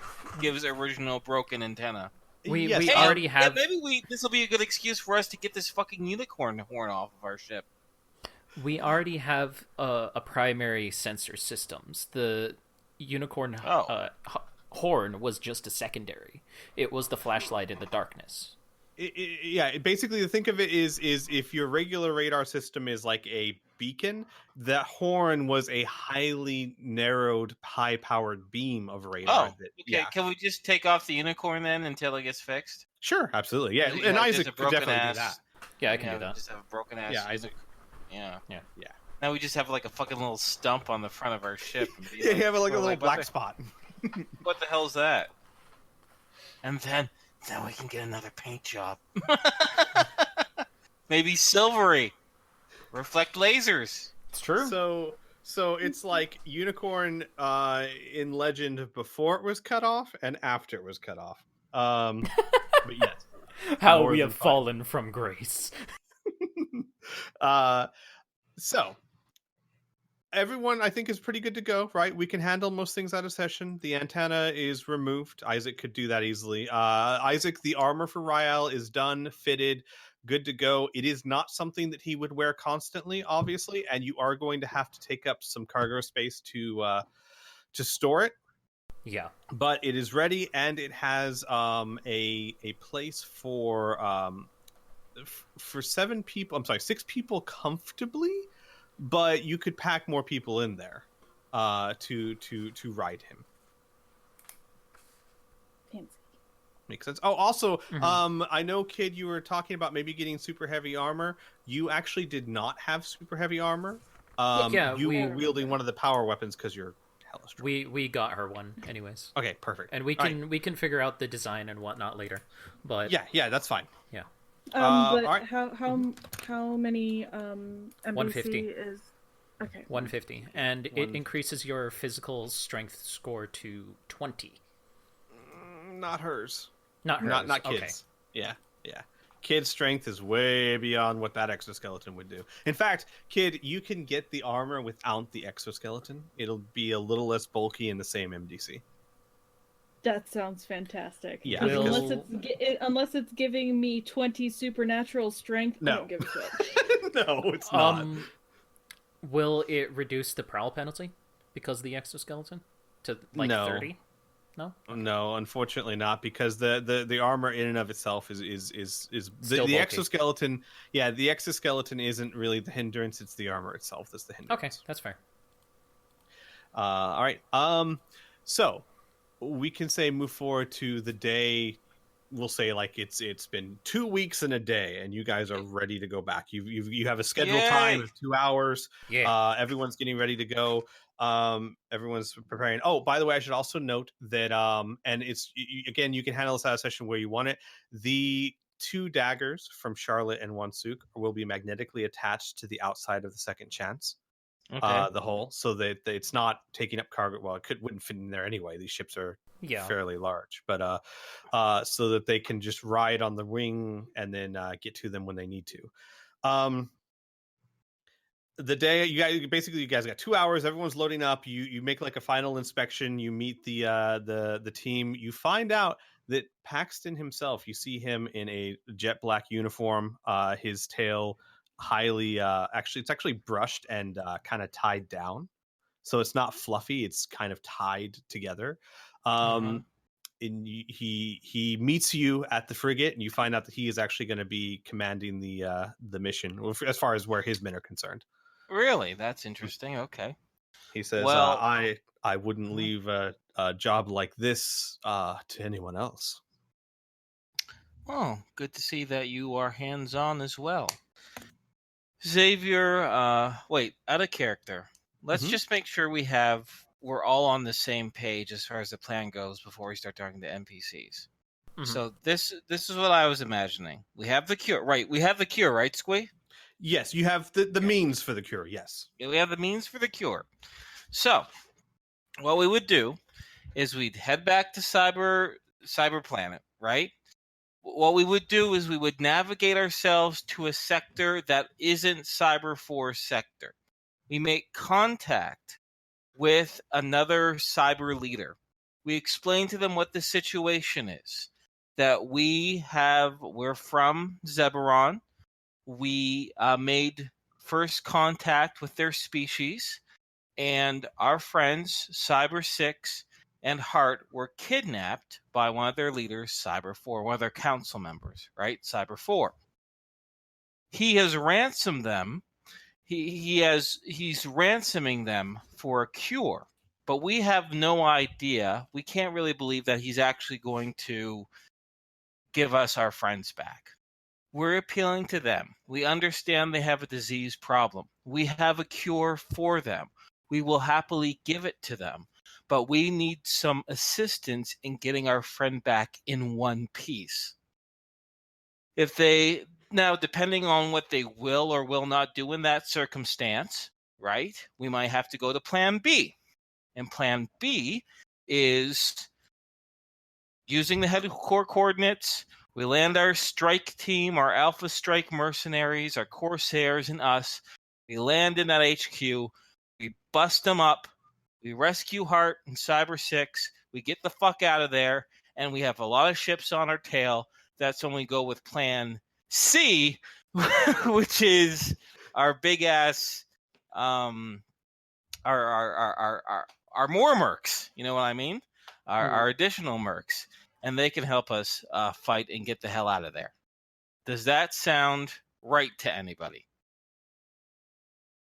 Sounds perfect. I believe. Yes. That does sound pretty good. I would want to know two things. I guess one would be like, hey, what are we gonna do with the rebels? Should we go there for more information? But those are in the sector that you wanted to avoid. Should we just avoid because it's a bad sector? And my other question would generally be, so if things go awry at Plan A, are we then saying that, hey, we can then pick up our stuff, move to the other sector, and try to defeat Big Bad there? Because if things go bad at the first part, most likely not. It's not going to be so easy as like, all right, goodbye, and then we can walk out. Whoa! You think they're going to attack us on sight? Well, I don't. They're going to want the cure, right? It's true. So we'll give it to them, even if they don't want anything else. Even if for whatever reason they can't help us or whatever, it's a way for us to get. Because I don't know about you guys, but I'm fine with curing this cyber race, whether we get anything out of it or not, right? Yeah. Where I was hoping to, because I'm just saying, go to one of the other sections because we don't know what their politics are. You know what I mean? We don't really know exactly how they manage their entire Dyson sphere. So we're hoping not all of them are like Cyber 4, right? Cyber 4 has gone rogue and is taking extreme measures, right? So why not piss off the rest of the Dyson sphere and make them happy to see us and make them maybe want to help us with the Cyber 4 situation? Like, I don't understand how things could possibly go bad. What? Strangers? But you have a cure for a disease? Fuck you! Open fire! Like, I don't see that happening. Do you? The only concern that I have is apparently all of the other older cybers seem to have had the colluding. same... No, not that. No. They might be. We might have heard that, but I don't remember that personally. No, they're not colluding. Cyber 4 hates the other council members because they are not doing anything. You do know, you're both kind of right. Yes, you haven't heard anything about the. No one's ever said they're colluding and working together. What they have said is that the elders, the cyber single digits, run the place and that they are respected. But you guys have never heard one way or the other how.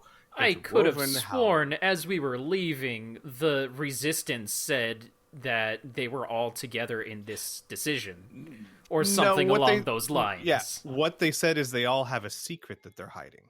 That's what they said. Okay. Oh, okay, yeah, I have okay. no No, fucking idea that is a big difference. That is a Yeah, big difference. I'm Yeah. pretty sure the secret is like what's going on with the making of the cybers and all that.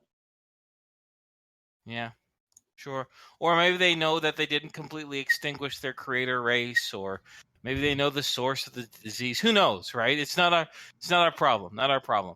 Anyways, the whole point of going to the other cybers first is because listen, Cyber 4 isn't going to listen to us. He's not interested in us at all. You know Yeah, what I he's mean? not. He wanted to make us. So why don't we talk to cybers who are interested in dealing with us and might be able to put some pressure on Cyber 4? Like, guys, the number one goal in this, which is why it's Plan Away, is to get Cyber 6 and Heart back without risking our lives, to make sure no one gets hurt and everyone's happy, right? Mhm. And I think the only way we can do that is to use this cure to our advantage. We can't, so we can do three things with the cure. We can give it to Cyber 4, who will laugh in our face and kill Hart. Mhm. We can give it to the Resistance, who will kind of utilize it to help their group, and they'll be thankful to us. And they might be able to help us against Cyber 4. Okay, so that's good. That's an ally, right? Or we can give it to all the other cybers on the council in charge of all the other Dyson Sphere, and give it to the rebels and make sure a ton of us like us and can help us against Cyber 4. Mhm. You know what I mean? Yes. The attitude that 4 gave was a bit on the weird side, and I'm hoping that the others don't have a similar biz. Well, you know what? They all have different personalities. We know from the cyber that came along with us, Cyber 6 and Cyber 4. So if they have different personalities, they can be talked to differently. I don't, frankly, honestly, I don't give a shit. It's just a plan. If you don't want us to go to the other cybers, then we won't.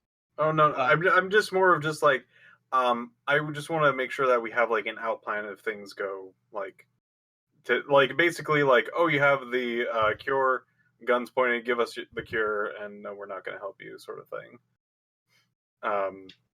Well, honestly, there's no contingency for that. If we get fucked over, we get fucked over. The rebels could do the exact same thing to us, you know. That's true. Yeah, no, and that is a very good point.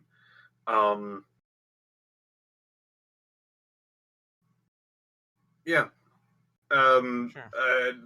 Like, we just have to hope they're not absolutely the biggest assholes in existence. Yeah. We have to be optimistic about this, that Cyber 4 is not a representative of his entire, not only his entire race, but his entire council, right? Mhm. And yeah, if they say that if for whatever reason they don't want to work against Cyber 4, they don't have any pressure against him, whatever, we'll say fine, and we'll just do it ourselves, which is Plan B, which is contact the rebels and kick some fucking ass. All right. Let's see. Yeah. Yeah. The one thing that at least helps them not being like 4 is that they have completely different sections that they particularly control.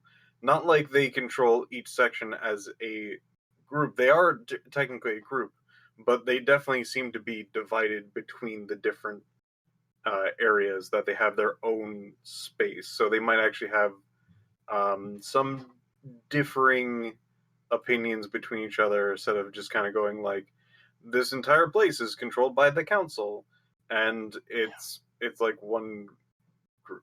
Anyway, yeah. Okay, one last thing though too, that's the linchpin of this entire plan. Do we have an X-ray communication system or not? You do not. Okay, then my plan's shit. Let's just go contact the rebels. If we don't have a way to communicate with them, then what's the fucking point? Sorry for Can we wasting get all our your time. hands? Can we get our hands on one?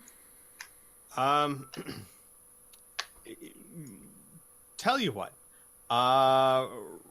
Let's say that you guys look to see if it was possible. I'll let you roll for it because the truth is, technology like that doesn't exist. That doesn't mean it can't be made well, if you can find. Well, it doesn't exist here. If the technology doesn't exist on Zeberon, then Yeah. it's okay if we can't get it then. Okay. Yeah. Because everyone uses radio signals, not X-rays are dangerous for organics. So, yeah, it would be almost impossible to find. Never mind. We can't communicate with the other Dyson spheres. We're gonna have to land and contact the rebels, and kick some fucking cyber ass. That's, and we'll have the cure as a way to maybe non-violently convincing Cyber 4 to release Heart. But I'm not gonna hold my breath because he's an asshole. But you never know, right? Yeah. Okay. Well, then there you go. Then the one question I would have would be as far as the frigate, the mercenaries you've hired, the frigate itself. Do you want it to go with you all the way in? Do you want it to, like, for example? That's like an invasion force. That's gonna freak out all the other cybers. No, I think the original plan is to have just us, the Merc elite team, and us and the Corsairs land first. Then, if shit really goes bad, we signal up to them, and then they land. You know what I mean? They're our backup plan. We don't want our backup plan to land with us, because then we'll have no backup. And also, the cybers are going to be like, these fuckers from another time and place are landing on our planet and taking us over. Then we are going to have problems with everybody else. Completely understandable. The safest way to do it would be to have them sit out, say, a light year away, because no sensors reach a light year. That's nothing travels that far. I mean, radio signals, communication can, but communication isn't the same thing as radar. However, do be aware that your estimates, Isaac, I mean, you could do this easily. As Avery, you probably could do the calculations too. It would probably take them about 6 hours to fly to wherever you are, give or take, because most of that would have to be done sublight. So it's not an immediate response. Makes sense. That's fine. But that another would make thing, them I guess we could.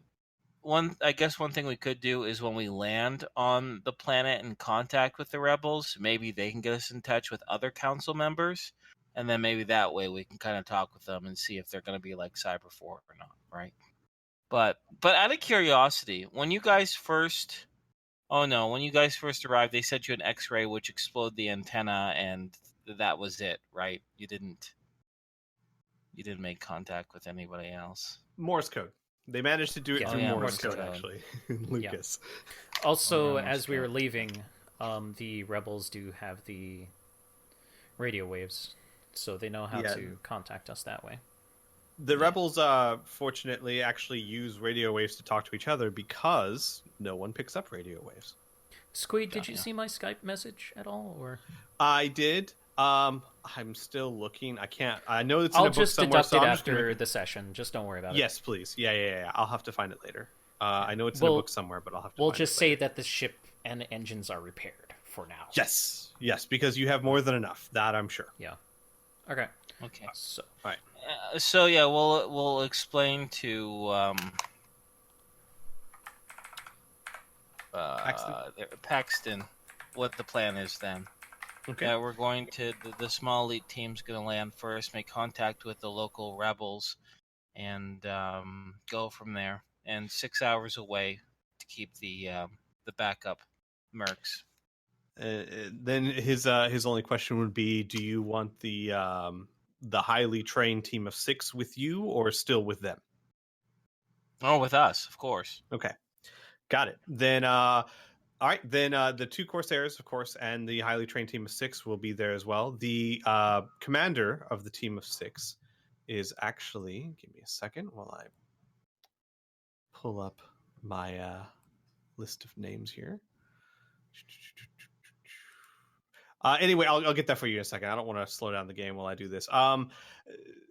You guys are good to go. You have a general plan. You have action. You will gate in about a light year away from the Dyson sphere, so that the frigate can just hang out there. You will know the coordinates for each other. then you guys will fly in. The light travel speed won't be that long at all. You'll fly in towards the Dyson Sphere, and yeah, so that's generally the plan for getting there. Yeah. Got it. All right. So you guys leave Zebron. You get a signal from your good friend Senator Bourne telling you that you are cleared. Your window is cleared. It's actually from Senator Bourne's secretary.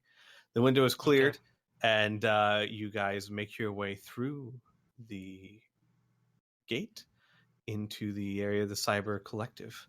And even from a light year away, it looks as though you were right up on it. That's just the size of this. I mean, not right up on it, but you can see it in the distance very easily. When you get over there, you'll get a radio message from Paxton, who's sitting in a captain's chair on the frigate, and he goes, I wasn't exactly sure what to expect, but that is Big? impressively big. Here's hoping that you and your men won't have to necessarily land on it either. If things go according to plan, we should be all right. Which reminds me, Xavier will hit the intercom button, unless Lucas is like 3 feet behind him. Lucas, can you come up here? We're going to need your Morse code skills. Can do. He fumbles from his room all the way down to the front area. Okay. Xavier says, we're going to make an approach, and from what I was told, you were able, even though our communications array was destroyed, you managed to figure out some communication by blinking our lights or some silly thing like that? Yeah. Okay. Can you blink our lights and have them say, we come in peace, we come with cure, we come in peace, we come with cure, just over and over and over as we head towards the sector where Cyber 4 lays his head. That way, if anyone else is watching us, they'll know that we're not coming with an invasion fleet or trying to harm them. But I guarantee you right now, I'm sure they're scanning us or they're detecting our presence right now, and they're wondering what the fuck our vessel's doing again, right? So this might be able to ease their fears and ensure their defenses don't blast us into a million pieces. Yeah, I can do that. Okay. Let's if I see. have Radio Basic, I know Morse code as well? Oh. Yeah. Oh, I do have Radio Basic. I have 98 in Radio Basic. Well, I would say this. I'm still gonna have Lucas do it because maybe he did it in a special way. Well, I'll also leave it up to you as a player. I mean, Morse code is a very ancient form of communication. Yeah, see, I don't think Xavier. I don't think I would. Xavier is a rogue about the galaxy, but I don't know about that. Besides, Xavier has to pilot the ship. He can't pilot the ship and blink Morse code. That's just too hard. The ship starts listing to the left. Yeah. All right. So then Paxton's going to stay behind. He transfers the elite team of 6, who, by the way, is commanded by a Willard Birch, a strapping young man. He's human. He has dark brown hair that's combed back and like, you know, the gelled hairstyle where it doesn't move. You could probably punch it and the hair wouldn't move. He looks to be in his late 20s. All of them, there's 4 men, 2 women. They look incredibly physically fit.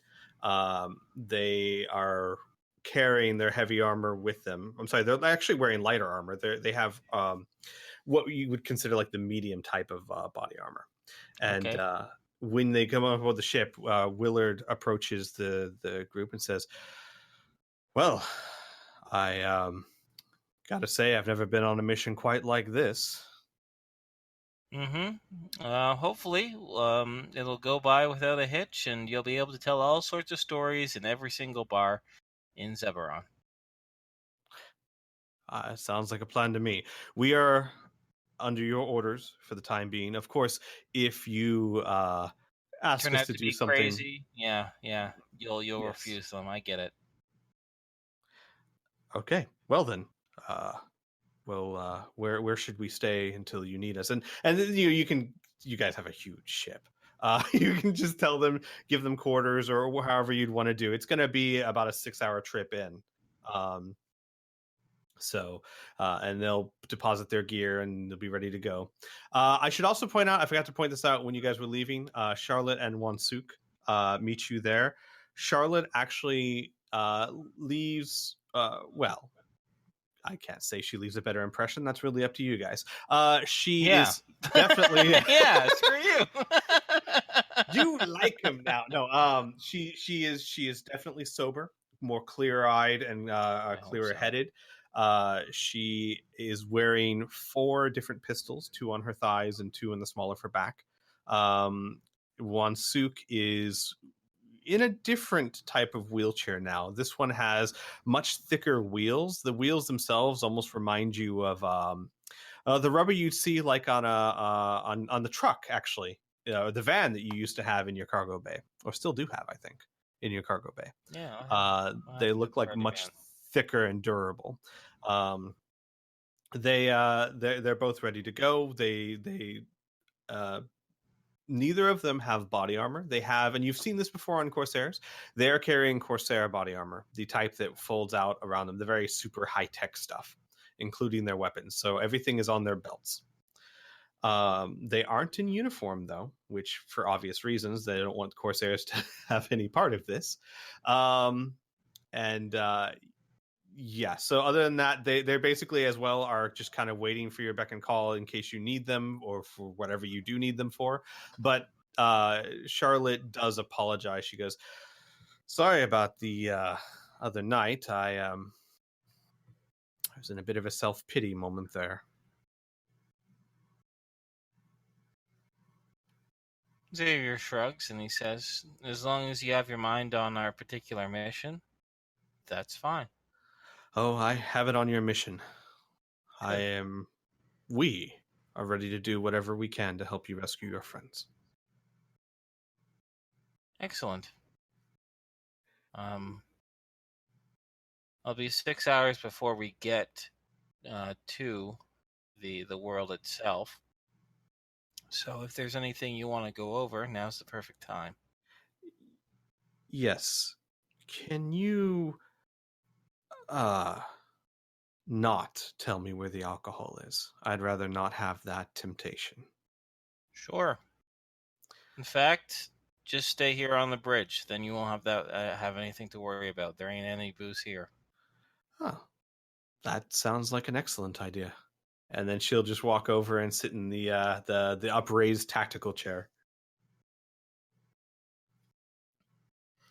And with that, you guys make your way through the temporal gate. You load up the team of 6, and the frigate. Oh, by the way, Sarah is staying on the frigate. She is going to be acting as the go-between communication between you and them. Paxton, when you tell her, he at first is a little hesitant, kind of like, well, we have our own communications team. But the second Sarah tells him that she is a certified operator, he's like, oh, by all means, we would love to use your resources. So Sarah stays on the frigate back with them. And you now have AAG communication with her from the ship. Well, you always have to use the AAG to communicate, but you have communication to her directly at any time. And the good news is, because almost no one here uses radio signals, you can be fairly certain that your signal will not be intercepted. You can talk to her at will. Sweet. Cool. And with that, your second chance with 2 small little daggers attached to it. Make your way back towards the Dyson Sphere. It's a very short, Would you faster than light you travel. say their ship is dual wielding daggers right now? I see what you did there. Yeah. The faster than light travel is very short because I believe you can travel at, I think, 3 light years an hour. So you're 1 light year away. So it's maybe a 20-minute trip. However, of course, once you drop out of light speed, you still have to fly to the panel, into the panel, and that trip in and of itself is about 5.5 hours, given just the sheer immense size of the Dyson sphere.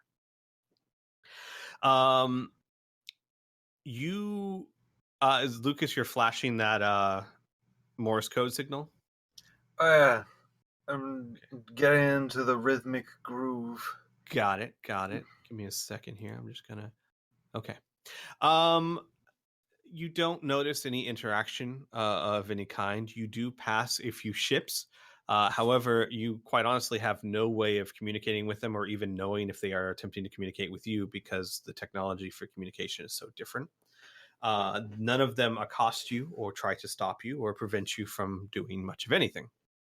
So you manage to make it to the plate or panel, for lack of a better word. You have first question would be, you entered and exited last time from here. Would you want to enter from a different location? There are, of course, entrances on all 5 sides. Well, 4 sides. There's obviously no entrance here.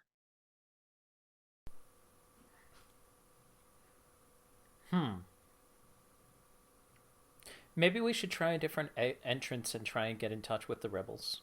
See what information they got, because they were supposed to get information while we were gone. Yeah, but it's only been an hour, technically. Maybe an hour and a half. Yeah, but they're also, like, robots with computer intelligences. Yeah, good point. So. Yeah, actually, it would be about 7 hours, given the flight time. Yeah, the flight time, too. Oh, okay. All right, so you guys... all right. You guys, we'll just say that you guys make it through one of the other sides of the panel. And once you get in, one thing that you do notice is that for all its majesty, it is incredibly efficient in design to where one section of the panel looks very much like another. In fact, for you guys as organics that are used to individuality of a sort, it is very difficult to see the differences of this part of the panel versus the part you came from. There's no numbers on it? No, actually. They told the other team, and I'm sure at some point someone would have told you, the buildings themselves have actual names. Numbers are a rare commodity in a race with so many people that are named by numbers that they actually use names for their buildings. Okay. It's almost the opposite, where we place more importance on names and less on numbers. They are flipped that.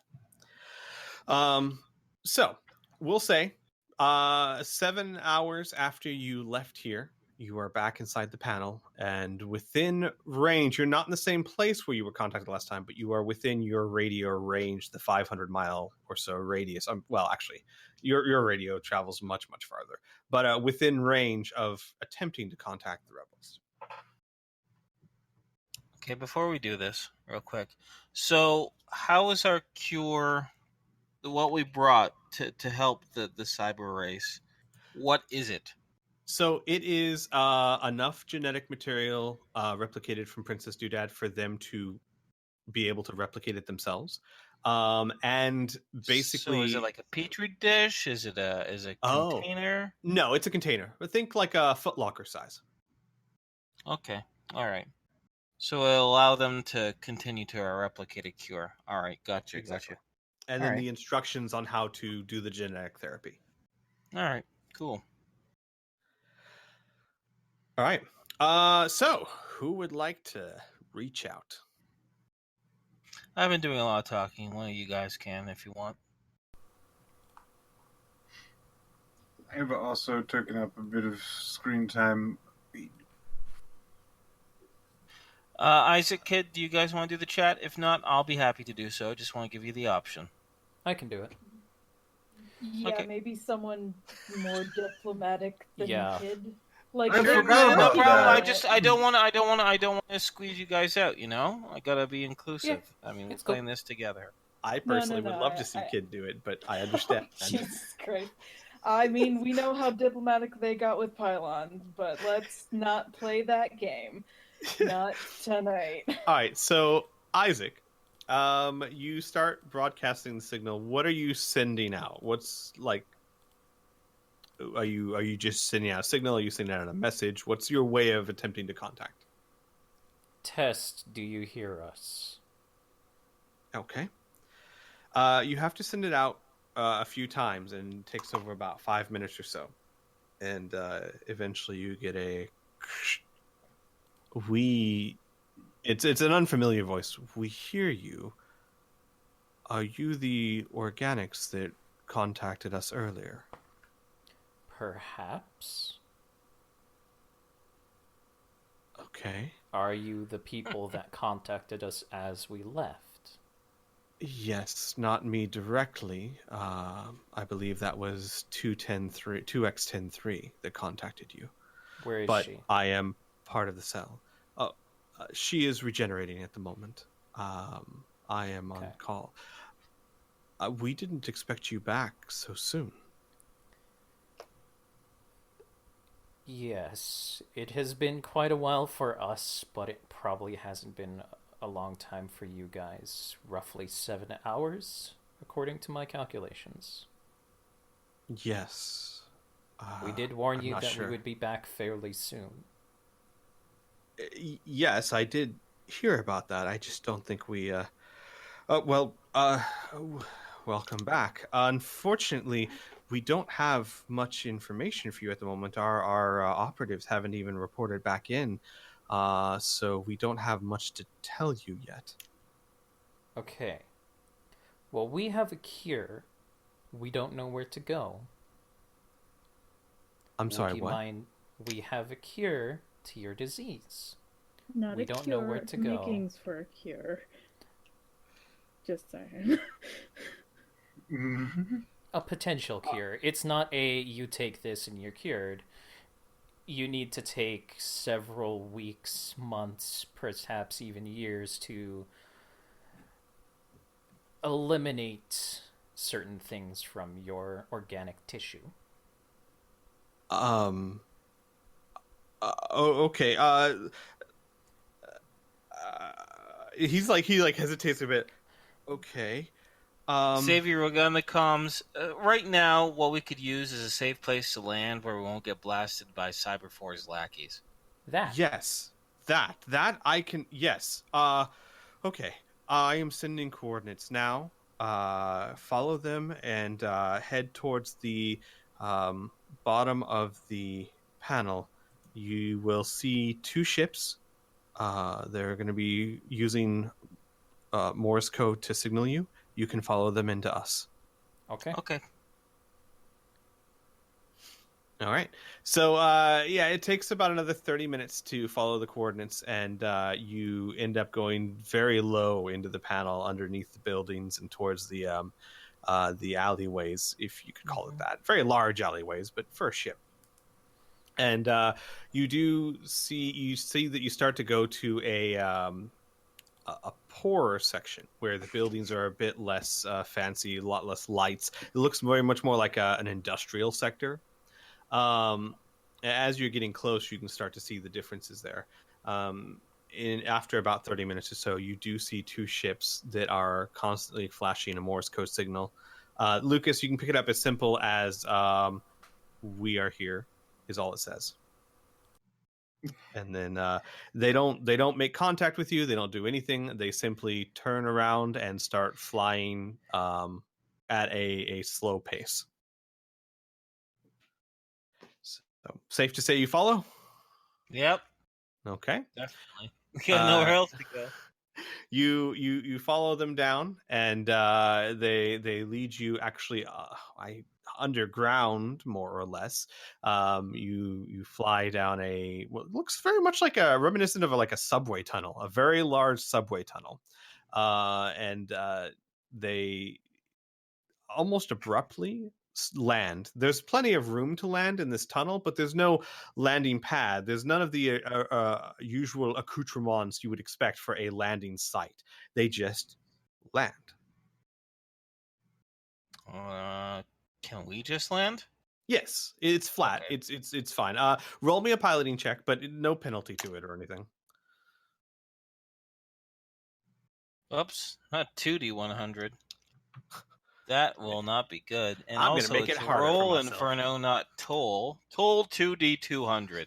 No, I succeed. Do you want to know how much by or? No. It's Yeah, then I succeed. It's a very flat surface, easy to land on. And as you land, you see on your sensors below you 2x10. Sorry, hang on.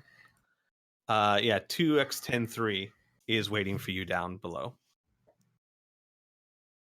Which, Xavier, you've never actually met her before. The others would recognize I her. have no idea who this is. She just looks like another robot. Racism. Okay. She's meeting us at our landing. At base at of the our ramp. landing pad ramp. Yeah, there we go. All right.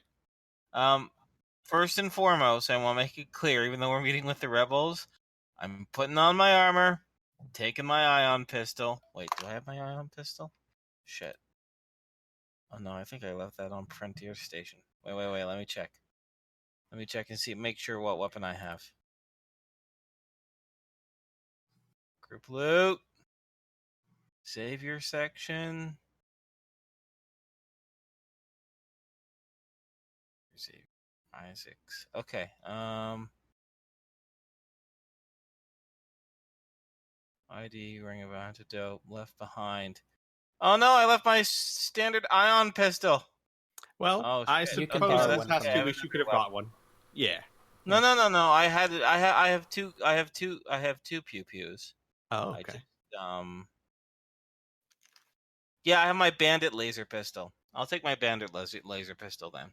Okay. The no lip pistol. Got Ooh, it. Lightweight, highly accurate with good range. Thank you. So you just like picks up the gun. Ooh, I forgot it did this. Ooh, I haven't used you since we were in Desert World with vampires, and you were useless there. All right, but yeah, okay. I'm taking that in my All right. armor. I'm armoring up. I'm taking my laser pistol. We're good. Got it. Everyone else wearing armor as well? Yes. I'm Sweet. typing what I have. Yes, Lucas. I forgot, but Lucas would totally have gotten this air. Oh, right. Refilled Air. your body armor so that you're not sucking in helium all day. I would also. Oh yeah. I'll just mark off like 2,000 clicks, and we'll say that you refilled the body armor's air supply and bought several tanks of air, enough for many refills. So that as long as you can get back to the ship, you can maintain a closed environment. Cool. I will do that. Yes. Okay. Who would you like to go with you, and who would you like to stay on the ship? Of course, you have the two Corsairs. You have the team of 6. You've got Indigo, Cathor. Right now, my suggestion is leaving all the NPCs, Corsairs, and Mercs on our ship because we're not going to be taking our offensive action just yet. Mhm. We're going to meet up with the rebels. We're going to get some intel. We're going to see if we can't get a peaceful communication with other council members. And we're going to see, and then after all that, depending on what the group thinks, maybe we'll see if we can't get peaceful comms with Cyber 4-2 and negotiate Heart's release. But first things first, we're meeting up with the rebels. We're just doing talkie time, you know what I mean? And God knows if someone tries to storm our ship, that's our only way out of there. So might as well have all of our military personnel on there. If we get attacked, we'll just run to the ship. Yeah. Understood. Squee. How many of the samples do we have? Samples? Of the potential cure, the gene samples. Oh, the gene samples. It's like a footlocker, right? Yeah, like a footlocker amount. It's kind of sick. It's a footlocker full of fleshy organic material. Oh, so not sick as in sweet, sick as in gross. Yeah, So we sick as could and gross. potentially leave one vial along with the instructions with the rebels, and then go somewhere else, leave a vial with the instructions Yes. and the rep. Okay. Absolutely, you Okay. could. Fantastic. Yeah, Then they that's all I gave need. you, because honestly, I mean, you're replicating DNA. You need a very little amount to do so. However, the whole point of this, the whole problem that they told you, the reason why they're dying is a lack of genetic diversity. Think inbreeding for hundreds of years, more or less. They have Yeah. no more genetic. I've watched Random. It's Always Sunny. I've seen the McPoyles. I know exactly what the problem is. So they took DNA from Princess Doodad and replicated and changed it around enough so that they would have plenty of DNA diversity to reintroduce into people. So yes, you can absolutely leave vials that here and there. There's plenty to do that. Fantastic. All right. And then, of course, the instructions, I mean, that's on like a data disk. That's just a matter of handing them here. Here's how you do gene therapy, just in case you don't know. Yeah.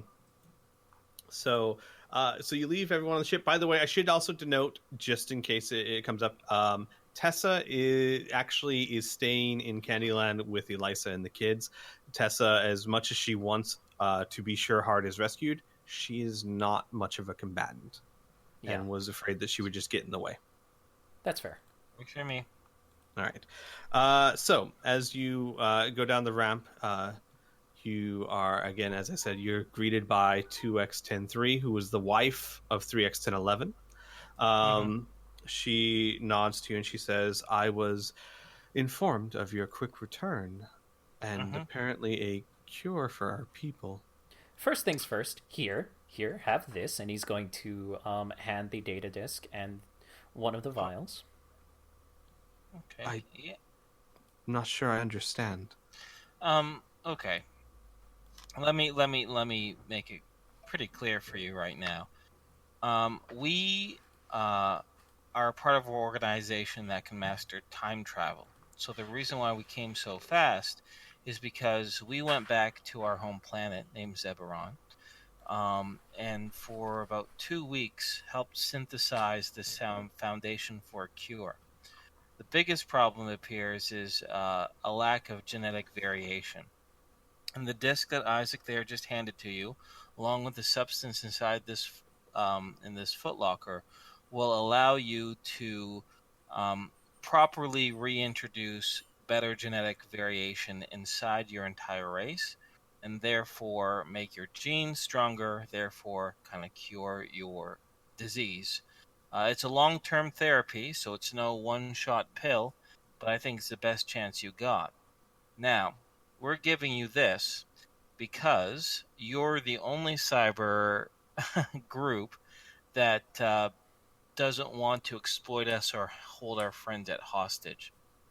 So the only thing we're going to ask in repayment of this is to get our friend back, our friend Hart, and our friend Cyber 6. But right now, Cyber 4 is threatening Hart's life, and hers is definitely a high priority.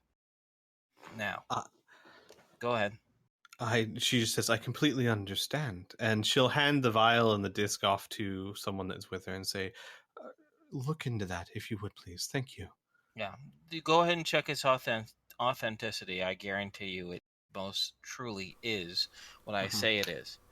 Now, we don't know much about your race or your culture or your politics or your organization. We just want our friend back, and we would really not like to shed any blood or metal. Regardless, we would rather do this non-violently. So, I have a question for you.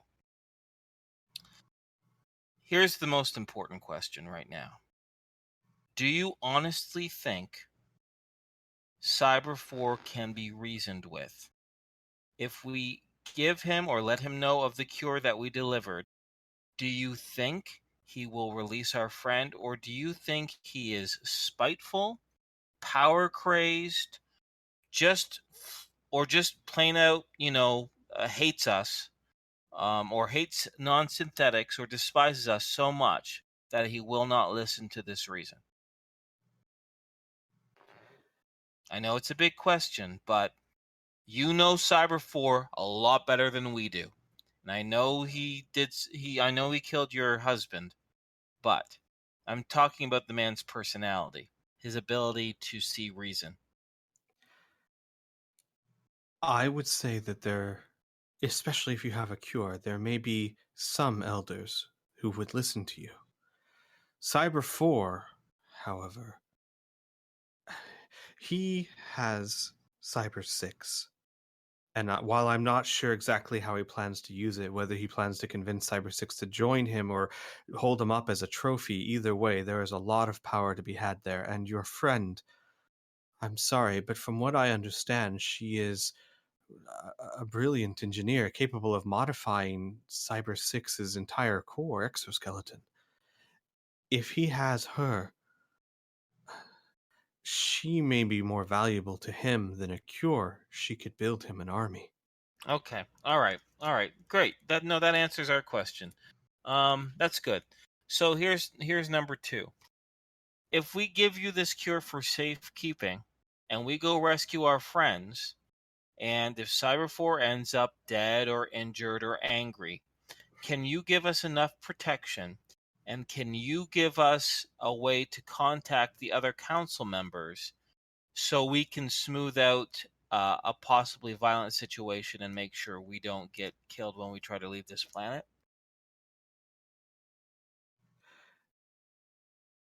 Yes. In Okay. fact, come with me. We have much to discuss. And because you're standing out, Okey-doke. standing out right side next to the ship. Yeah, And I know, Yeah. I know. she'll lead you inside, and what you see is you guys, especially you, Xavier, you've seen a lot of outfits. You've probably run supplies to resistances in your day, Sure. or smuggled things out of. This is you've seen worse setups. It definitely looks like they're jerry-wigging some equipment together, but it certainly is. You've seen lesser funded resistances, shall we say? They have a All right. decent amount of people and supplies and things of that nature. The hallways are crowded. There's cybers running back and forth. A lot of them stop and stare at you because they've never seen organics before. Even though you're all in armor, you still just look very different than them. Especially, is Lucas wearing the Sad Clown? No, he's not wearing the Sad Clown, is he? Cathor is. No. Yeah. Cathor's reading the Sad Clown, wearing the Sad Clown. She Poor leads you. Cathor. He agrees. Oh, you know We what? should He would go not. some Yeah. armor. He would not Yeah. be wearing the Sad Clown armor. He would have got himself something on Zebron. Mhm. Yeah, That we does can deduct another 200 grand. That's fine. Sure. She leads you through the halls, and you see you pass several rooms where you see what look like munitions. It's a little difficult to tell, but the truth of the matter is rifles look like rifles no matter where you see them. So you definitely looks like it has all the markings of a resistance, tightly packed together, hidden away, very efficient. And Xavier, you'll notice too, semi-permanent. Everything here looks like it could be packed up in a few hours and moved. Okay. She takes you into a room that is dimly lit and has a like a large table in the center. It very much looks like a planning or strategic room of some kind. She'll motion to the chairs, which, like all chairs here, are comfortable enough for metal chairs. There's no padding of any kind because they have metal bottoms, but they are comfortable enough to sit.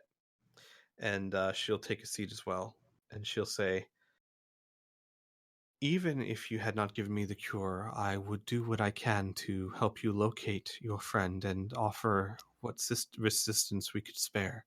Mm-hmm. I must ask you for help. Okay, help with what?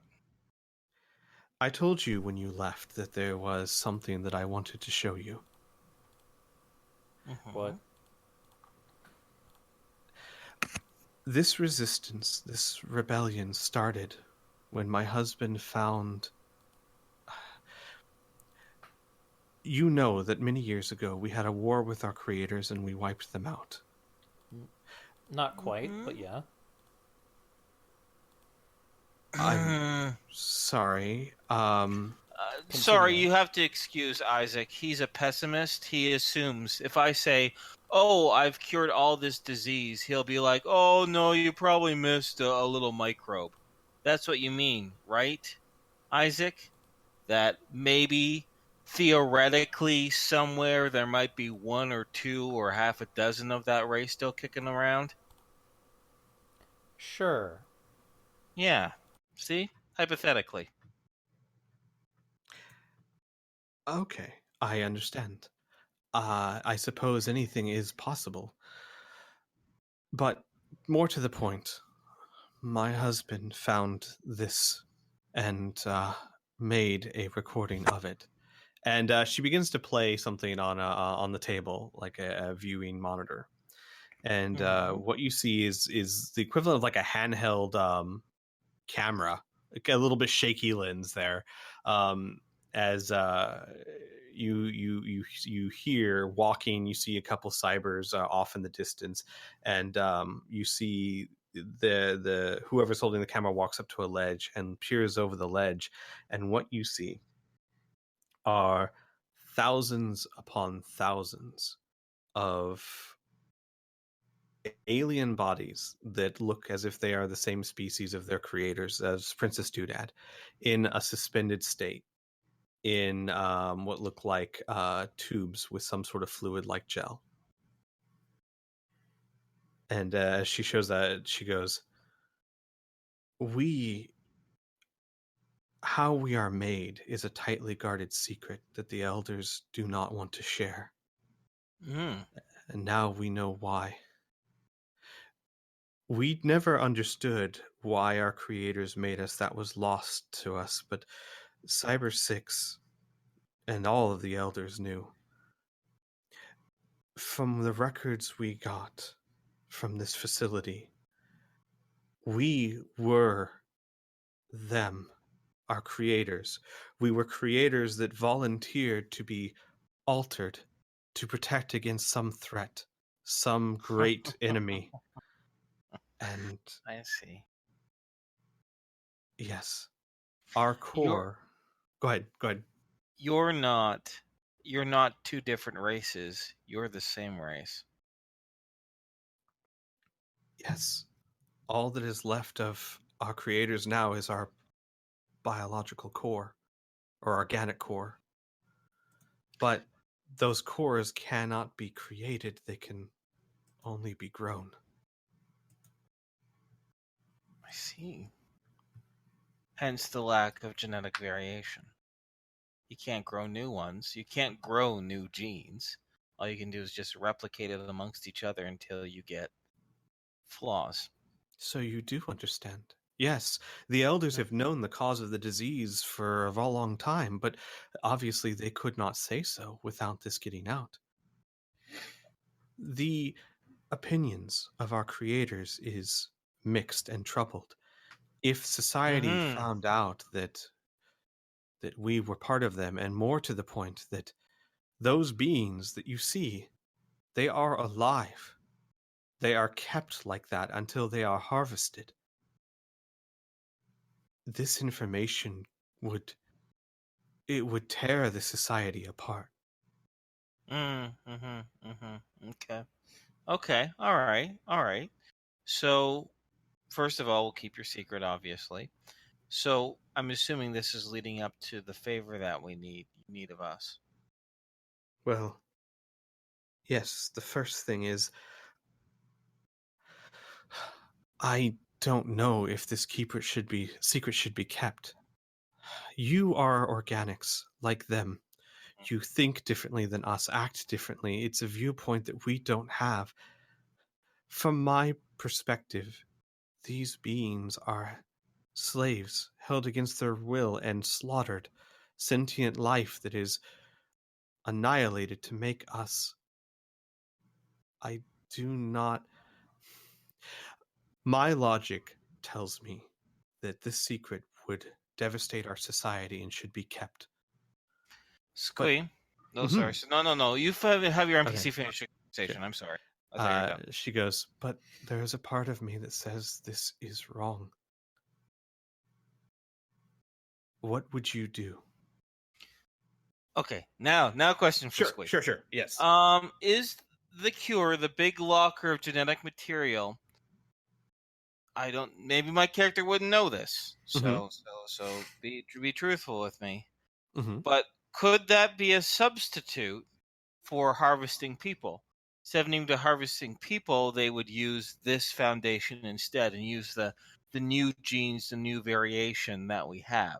Or is this something that's going to have to be used alongside their current harvesting techniques? That second one. It's like the difference between having DNA and growing a brain. Okay, so then, okay, great. Xavier will say, you realize that if we stop this harvesting technique that you are of these sentient folks, your entire species will die, right? That's the only way you can replicate it. You just told me that, right? Well, not die. I mean, what if we set them free? What if we gave them, I mean, we would stop being what we are. Yes, I don't think any more cybers would be made, but is that the same as dying? Would not just be change? I don't know. I mean, Oh, I so you know mean logically. allow the cybers to go extinct and eventually have these people just live their own lives and replicate and be their own race again. Xavier says that's tricky because you can't just let them live on Zeberon. One, I don't know if they'll be able to live very well, and two, what's to stop cybers from just murdering the shit out of them, right? You said there are people who are very violent, very, very militant against this entire race, right? So in order for them to live again, they'd have to live somewhere else, right? Which means they'd have to be removed from the planet, which means here in your world, there would be no more children. There would be no more replication. And your entire planet would die. Right? We wouldn't grow. But if this cure you gave us is as good as you say, the elders have lived for centuries. We would too. Say you would just be immortal or close to it. He says, Xavier says, this depends. You have children, right? You use the term mother, father, right? Yes, I have a daughter. Then why did you bother to have a daughter? What urged you to have a daughter? I wanted a family. Exactly. A family. And so what we will be taking away from this is a family. No one would ever have a family again. Your daughter would never have a family. Your daughter would never have a daughter of her own. You would not be able to replicate. You would not be able to propagate. Now, if you were a race that didn't care about that, then I'd say the idea of taking these people away and letting you live for centuries and centuries would work. But your natural urge will be to propagate. And the very fact you won't do that, you think you're in civil disharmony now. Imagine what Cyber 4s and other council members and other cybers will do in order to figure out how to propagate again. So then it is morally superior to continue to enslave and kill these people to keep our society. I'm not saying morals here yet at all. Oh. Xavier says, I want to understand the consequences of this. I want to know you understand the consequences of this as well, because you're asking us for help. In that regard, yes, I do understand. One of two things would happen. If strong leadership can be convinced to guide our people through this transition, then order could be maintained. If an image could be presented that we are not two separate species, but the same species, just one with a shell and one without, things may be preserved. But if it is not handled carefully, it could be civil war. Mm-hmm. Well, that is tricky. Well, okay. How about we just put a pin in this for right now? And you said the first thing we might be able to do to help with you is give you our opinion on it. And what's the second thing that you require of our assistance? Well, that would have depended on your answer to the first. Oh. If your answer was that such a secret should be revealed, then I would request your help in doing so. But it is we are not in a position to answer this question. We are, what's the term? Biased and logical. We are not organics. We don't have the ability to see this in the way that you would. We can, what's the phrase you used? Put a pin in it? Mm-hmm. It just means let's just suspend the conversation for a moment and talk about other things. Yes, we can do that. Kid, you have a plus sign? Yeah. Is the image still up from the video? Yes, it is. It's like on a loop. Okay. Kid's just kind of been staring at this the entire time, and they finally look over at Xavier and says, "Why would we just leave them?" Xavier gives Kid a reassuring smile, and he doesn't say, I'm not saying, I know my previous line of conversation made it sound like we should just leave them. This is horrible, and if I were stuck on that thing, I would want to be freed right away as well, right? But you have to understand the consequences of the situation, right? They are the lifeblood of an entire society, an entire culture, right? So unless we find that substitution, this culture is going to destroy itself. So I completely understand, kid. Completely. And I'm not just saying that to appease you. But we've just been stuck in to a huge moral dilemma. And we now have to put in our opinions, which would choose the future of not one, but two separate races, for lack of a better word. Even though they're technically the same, they're practically, in all intensive purposes, very, very distinct. But isn't the difference one has a shell and one it doesn't? Yeah, but the ones with a shell really hate the ones that don't have a shell, and might kill the ones that don't have a shell. Remember when you told me where you found our our new friend? That it was in the middle of a blasted, insane wreck of a giant galactic battle? Mm-hmm.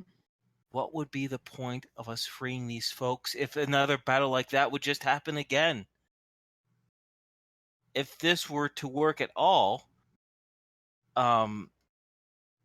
we would need to completely change this entire place's perspective on things. That is not an easy task. Trust me.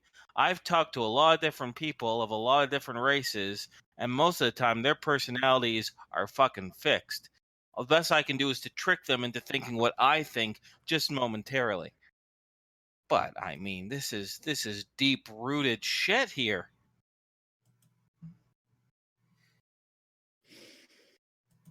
Ah, Xavier says, "I wish I was back on Frontier Station." Xavier disappears in a Whoa. pulp. No. Wouldn't that be amazing? Oh my Right? God, Bye, wouldn't that be Inferno. amazing? Boop, boop. Xavier's gone. Shit. His daughter's there just like, so you finally came back to your senses, huh? Oh, that was amazing. Oh man. Okay. Yeah. Okay, so- anyone else want to chime in before we move on, or I don't want to move on. I want to talk to the players here for Yeah, a yeah, that's what I moment. was saying. Yeah. So it's great. I really like this too because Xavier's trying to weasel out of this decision. If you can't tell, if he's just Maybe like, a "Are little you bit. sure about this, robots?" Because Xavier is not comfortable making these big decisions. And I love Kid, and I love what they're doing right now. Because I mean, obviously, this ties right into their backstory and everything like that. So this is cool. This is great drama.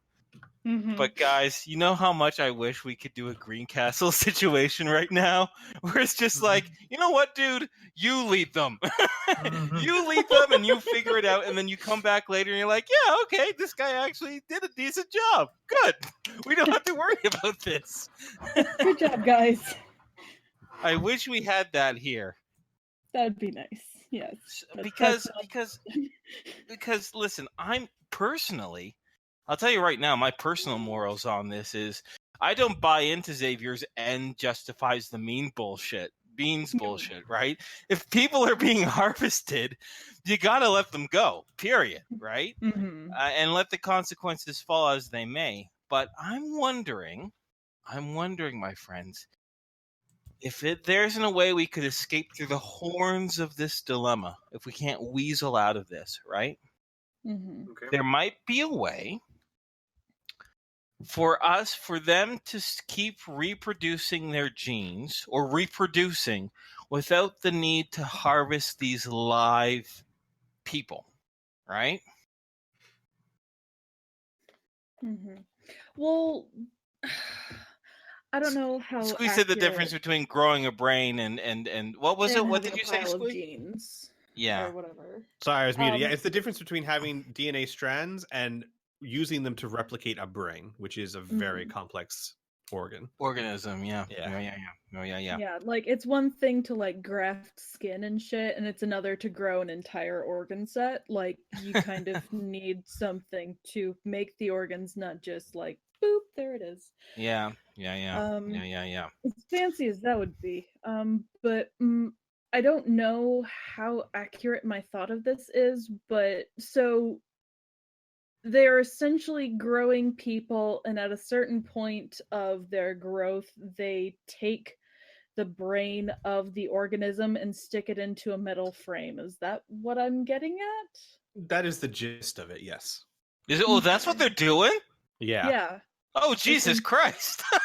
Yeah. So they're harvesting like, oh my God. Okay, that is Yes. barbaric. Basically, the cybers have a organic. I thought they were just like processor. pulling the genes out of them like a gene seed and growing it Oh. that way. No. Like the No. idea is that all the cybers, their processor, if you want to look at it that way, is an organic brain, and the only way they can't make one. I mean, obviously, like who can make a Can't brain? make a brain. You Exactly. gotta grow a brain. Exactly. Mhm. Oh no. That's Okay. the all organic right. part of it. What did you Oh think my they were God. doing? Like I said, I thought they were extracting their genes and doing some high tech shit. And so they couldn't replicate their genes amongst each other. So they had to always just keep taking it from these people who were like in stasis. I didn't know they were just growing these people and making them like babies to like teenagers and then fucking taking out their brains and sticking it back in.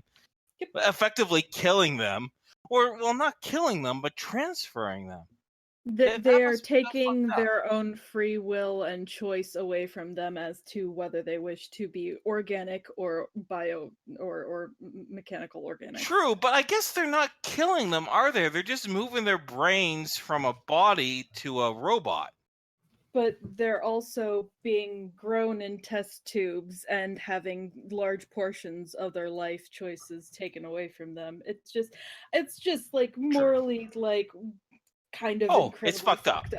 Yeah. Oh, listen. Once again, David, the player, Inferno here, 100% agrees with you. 100%. But see, the problem with playing a cynical guy, like a cynical guy who just wants to like drink, make money, and outsmart people, he has a different perspective. That's okay. Kid's gonna make him look at the moral choice, whether he Okay. wants to or not. Yeah, he Kid doesn't punches want him to. in the eye. No, he just doesn't want to. He wants to be like, this sounds like a cyber problem. I want to. He wants to commune with Grimmeth and say, this sounds like a personal problem. Can we just get our friend back? Okay, but all right. Right now, we can't think of outside the box of the horns of this dilemma. Okay, how about this? How about Xavier tells her? I just want to ask the players first. We would love to assist you in this, but right now, every minute, every hour that passes is a minute that Cyber 4 could be seriously harming, dismantling our friend. Let's rescue her first, and we promise we will return. We'll consolidate with you, and figure out what to do. Figure out the best possible solution. Does that sound fair?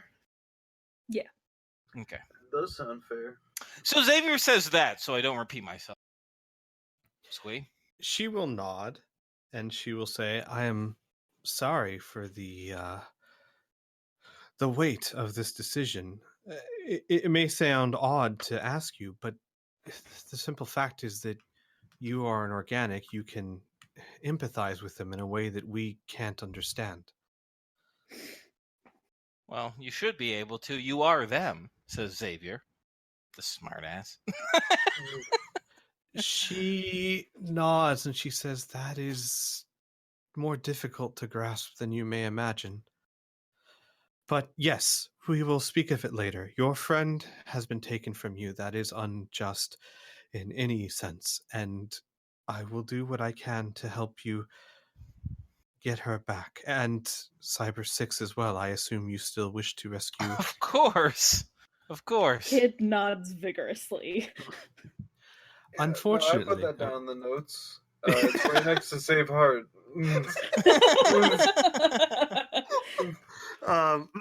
She goes, "Unfortunately, when we last spoke, I of course sent operatives out to gain any information we could, but it has only been a few hours. They have yet to return, so I'm not sure that well, at the moment we don't." And you hear like like a voice from outside the room. Excuse me, sorry, I had to clear my throat. You hear a voice from outside the room say, 2x103. Are your friends transmitting right now? What? Our friends? No, wait, 2x10. It's free. He was talking 2x10. Right, yeah. She would look to you guys and say, "Are you transmitting radio signals at the moment?" Xavier checks his computer and everything. No. Nope. Are our comms on, or like? No, not at the moment. You guys aren't picking up Okay. anything. Okay, yeah, we're checking ourselves, and no. Kid shakes their No. head. She relays it, and you hear from the other room, "We're picking up a very weak signal over radio bands. It's not from a resistance cell." Where is it? Can you tap into it? It might be hard. What's it saying? And like 2x103 motions for you guys to follow her into the next room where you see like a big communications channel, and Cyber sitting there, he goes, "It's a very weak signal. I don't know. It'll take me some time to pinpoint it. I can give you an audio feed." Do it. Yep. And feed now. He says, "Okay," and he gets it, and you hear some static, and then it resolves into an audio feed, and then I'm going to play out for you what you hear. Yay! Understand. Interactive media. Interactive media. They are two voices that you recognize. Okay. Cyber 4 and Cyber 6. Oh, Son of a okay. bitch. That's good. At least it's not Cyber 4 and Heart, and it's like, and this is me taking your friend's arm off. So this is good. It's a very weak signal. There's a lot of static to it. But okay. I don't do this very often, but I will have a conversation with myself. Oh boy. Okay. So basically what happens is a lot of static, and then it cleans up a little bit, and you hear the voice of Cyber 4. Be reasonable, 6.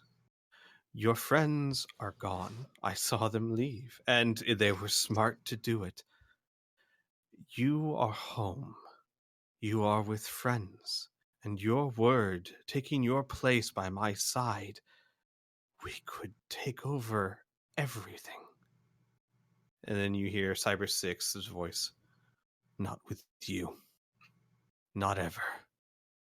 And this is not my home anymore. Cyber 4 says, look, I am trying to offer you the best possible outcome. Because you know that a lot of our society still thinks of you as a traitor, for taking the Creator's side, for abandoning us in our time of need. I could strip you of your exoskeleton, string you up on a float, and run you down the street to cheers. Is that what you want? You would be a monster, a pariah for our entire society. I can turn you into that, and be honest, it would give me just as much popularity to do it. And then Cyber 6 says, I'm not joining you. Ever. And then there's a long pause. And then you hear Cyber 4 say, fine. We'll do it the hard way. Strip him. And then you hear a door open and close. And the signal just goes into static. Please tell me you can pinpoint at least a general location where that came from. Yes, I did. I got a general location. Ma'am, it's in Peachtree. What? She sighs. Peachtree. That is, well, you know it, but it is the seat of Cyberforce power. Okie dokie. Also, quick question. Does stripping, when he said strip him, I'm assuming it means like dismantle him? Would it be like taking my skin off? No, you would know, not quite like that. So, Xavier, you're still fairly new to this. So the cybers themselves, when they are just in their normal forms, all the cybers, if you look at the map, whoops, let me find the actual picture of them. They, Oh, yeah. yeah, they look like this. This is what all cybers look like. However, they can fit on exoskeletons to look different. For example, Cyber is more like that. He has a medium style of armor, and then you've also seen very, very big combat versions. They all look like the skinny one, but they wear connected exoskeletons to Gotcha. make them. So yeah. So when you say strip them, the general idea is most likely that, and 3x103 would confirm, they're going to strip him down to his base body, which is where they Gotcha. are at their most vulnerable. So we can probably do horrible things to him. Okay, we got to help Cyber 6 now. Because I believe him when he said he'll never help Cyber 4, and I believe Cyber 4 wanting to take things the hard way. So let's not give him the chance. But hey, look at the bright side. Cyber 6 is back. You everyone notice that? Yeah, he's awake and he's moving. Yeah, and he's not sick, which means Hart probably fixed him, which means Hart is nearby too. I think it's time to start our commando move, don't you?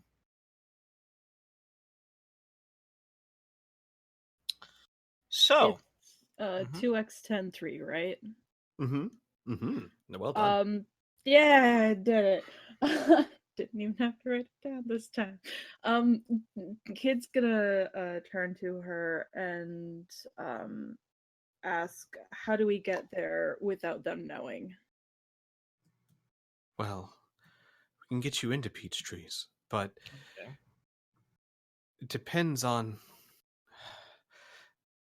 well, she says, if I read that correctly, finding Cyber 6 isn't going to be much of an issue. He wasn't lying. Cyber 6 was seen by many as a traitor when he left us. he could quite literally have meant that he would tie him to a float and march him down the street. If that's the Okay. case, then he wouldn't be hard to find. So Though we should that- get this done before that. Yes. So how? So you said you can get us into Peachtree. Yes, I can. I can even. Okay, you just can't get us out. Correct. And she looks in. I can even give you a location. In fact, it looks like Cyber 6 was transmitting this. Okay, in the hope that someone else would pick it up. Okay, perfect. And she like pinpoints like an actual area within Peachtree, and she goes, "It's a holding facility, like a jail." Is it by the labs? No, it's nowhere near the labs. Okay, how are you gonna get us in? And can you take more than just us, our small group? Could you take, say, 12 people? She thinks for a second. Well, yes, it involves a bit more risk, but it's doable. We would have Okay, to smuggle you in containers, but we run a front of a delivery company. We could smuggle you in those Smuggle, you say? containers. Yes. Smuggler getting smuggled. Looks at title of OCC, looks back at her. I might That's know a right. thing or two about smuggling. I believe a long time ago we realized that there's no real skill for it, but there really should be, because that's your entire No, job. not really, because smuggling is really just concealing stuff and then talking your way past it. Really, Right. yeah. There's no, I mean, there's already like a skill to conceal shit and other shit, so that's pretty much what it is. The rest of it's just creativity and ingenuity, fast talking, which is up to the player. She says she pulls up several schematics of the prison, and she says basically like normal. This is what's normally here. What's normally around. She says normally the jail is operated by no less than 15 guards, but generally no more than 20. They are heavily armed. Obviously, there's always a risk of breakout, and well, if a cyber breaks out, they can be pretty deadly. The security is tight, but infiltration quietly would not be impossible. It's up to you. I really don't know your style. If you are more the go in quiet or go in, well, shooting, I suppose. Depends on the day. Well, I can give you a layout of the blueprints, so to speak, and I can tell you, like I said, that there's generally between 15 or 20 at any one time, though, of course, I wouldn't be able to tell you where they are when you arrive. And I can provide you support to get in there, so I can get you up to their front door, at least. And I can provide you some means of exfiltration, but the rest would probably be up to you.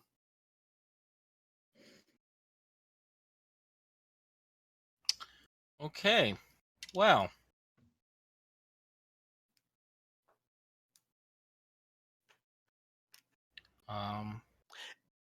If you guys would like, I can we can end the session for now, and then over the week I can give you guys a blueprint or say map, and you guys can think about how you would like to approach this. And of course, if you come up with any questions, Information is good. yeah, exactly. Again, if you come up with any questions that it's information that reasonably could be made available to you, I can present that to you. I would like to use the doggy door, please. Yes, cybers don't have pets, so We went over this. Lucas walks into the prison and plays tag. Oh shit! Why, Lucas? Why now? So we can stop the session here, and that way we can get Sure. Anna back next week, and you guys can figure out how you want to go about this. Works for me. Alright, thank you guys for watching. We'll see you guys next week, Wednesday. Don't forget to check out Riffs every Sunday. Bye. Take care, everyone. Bye. Bye.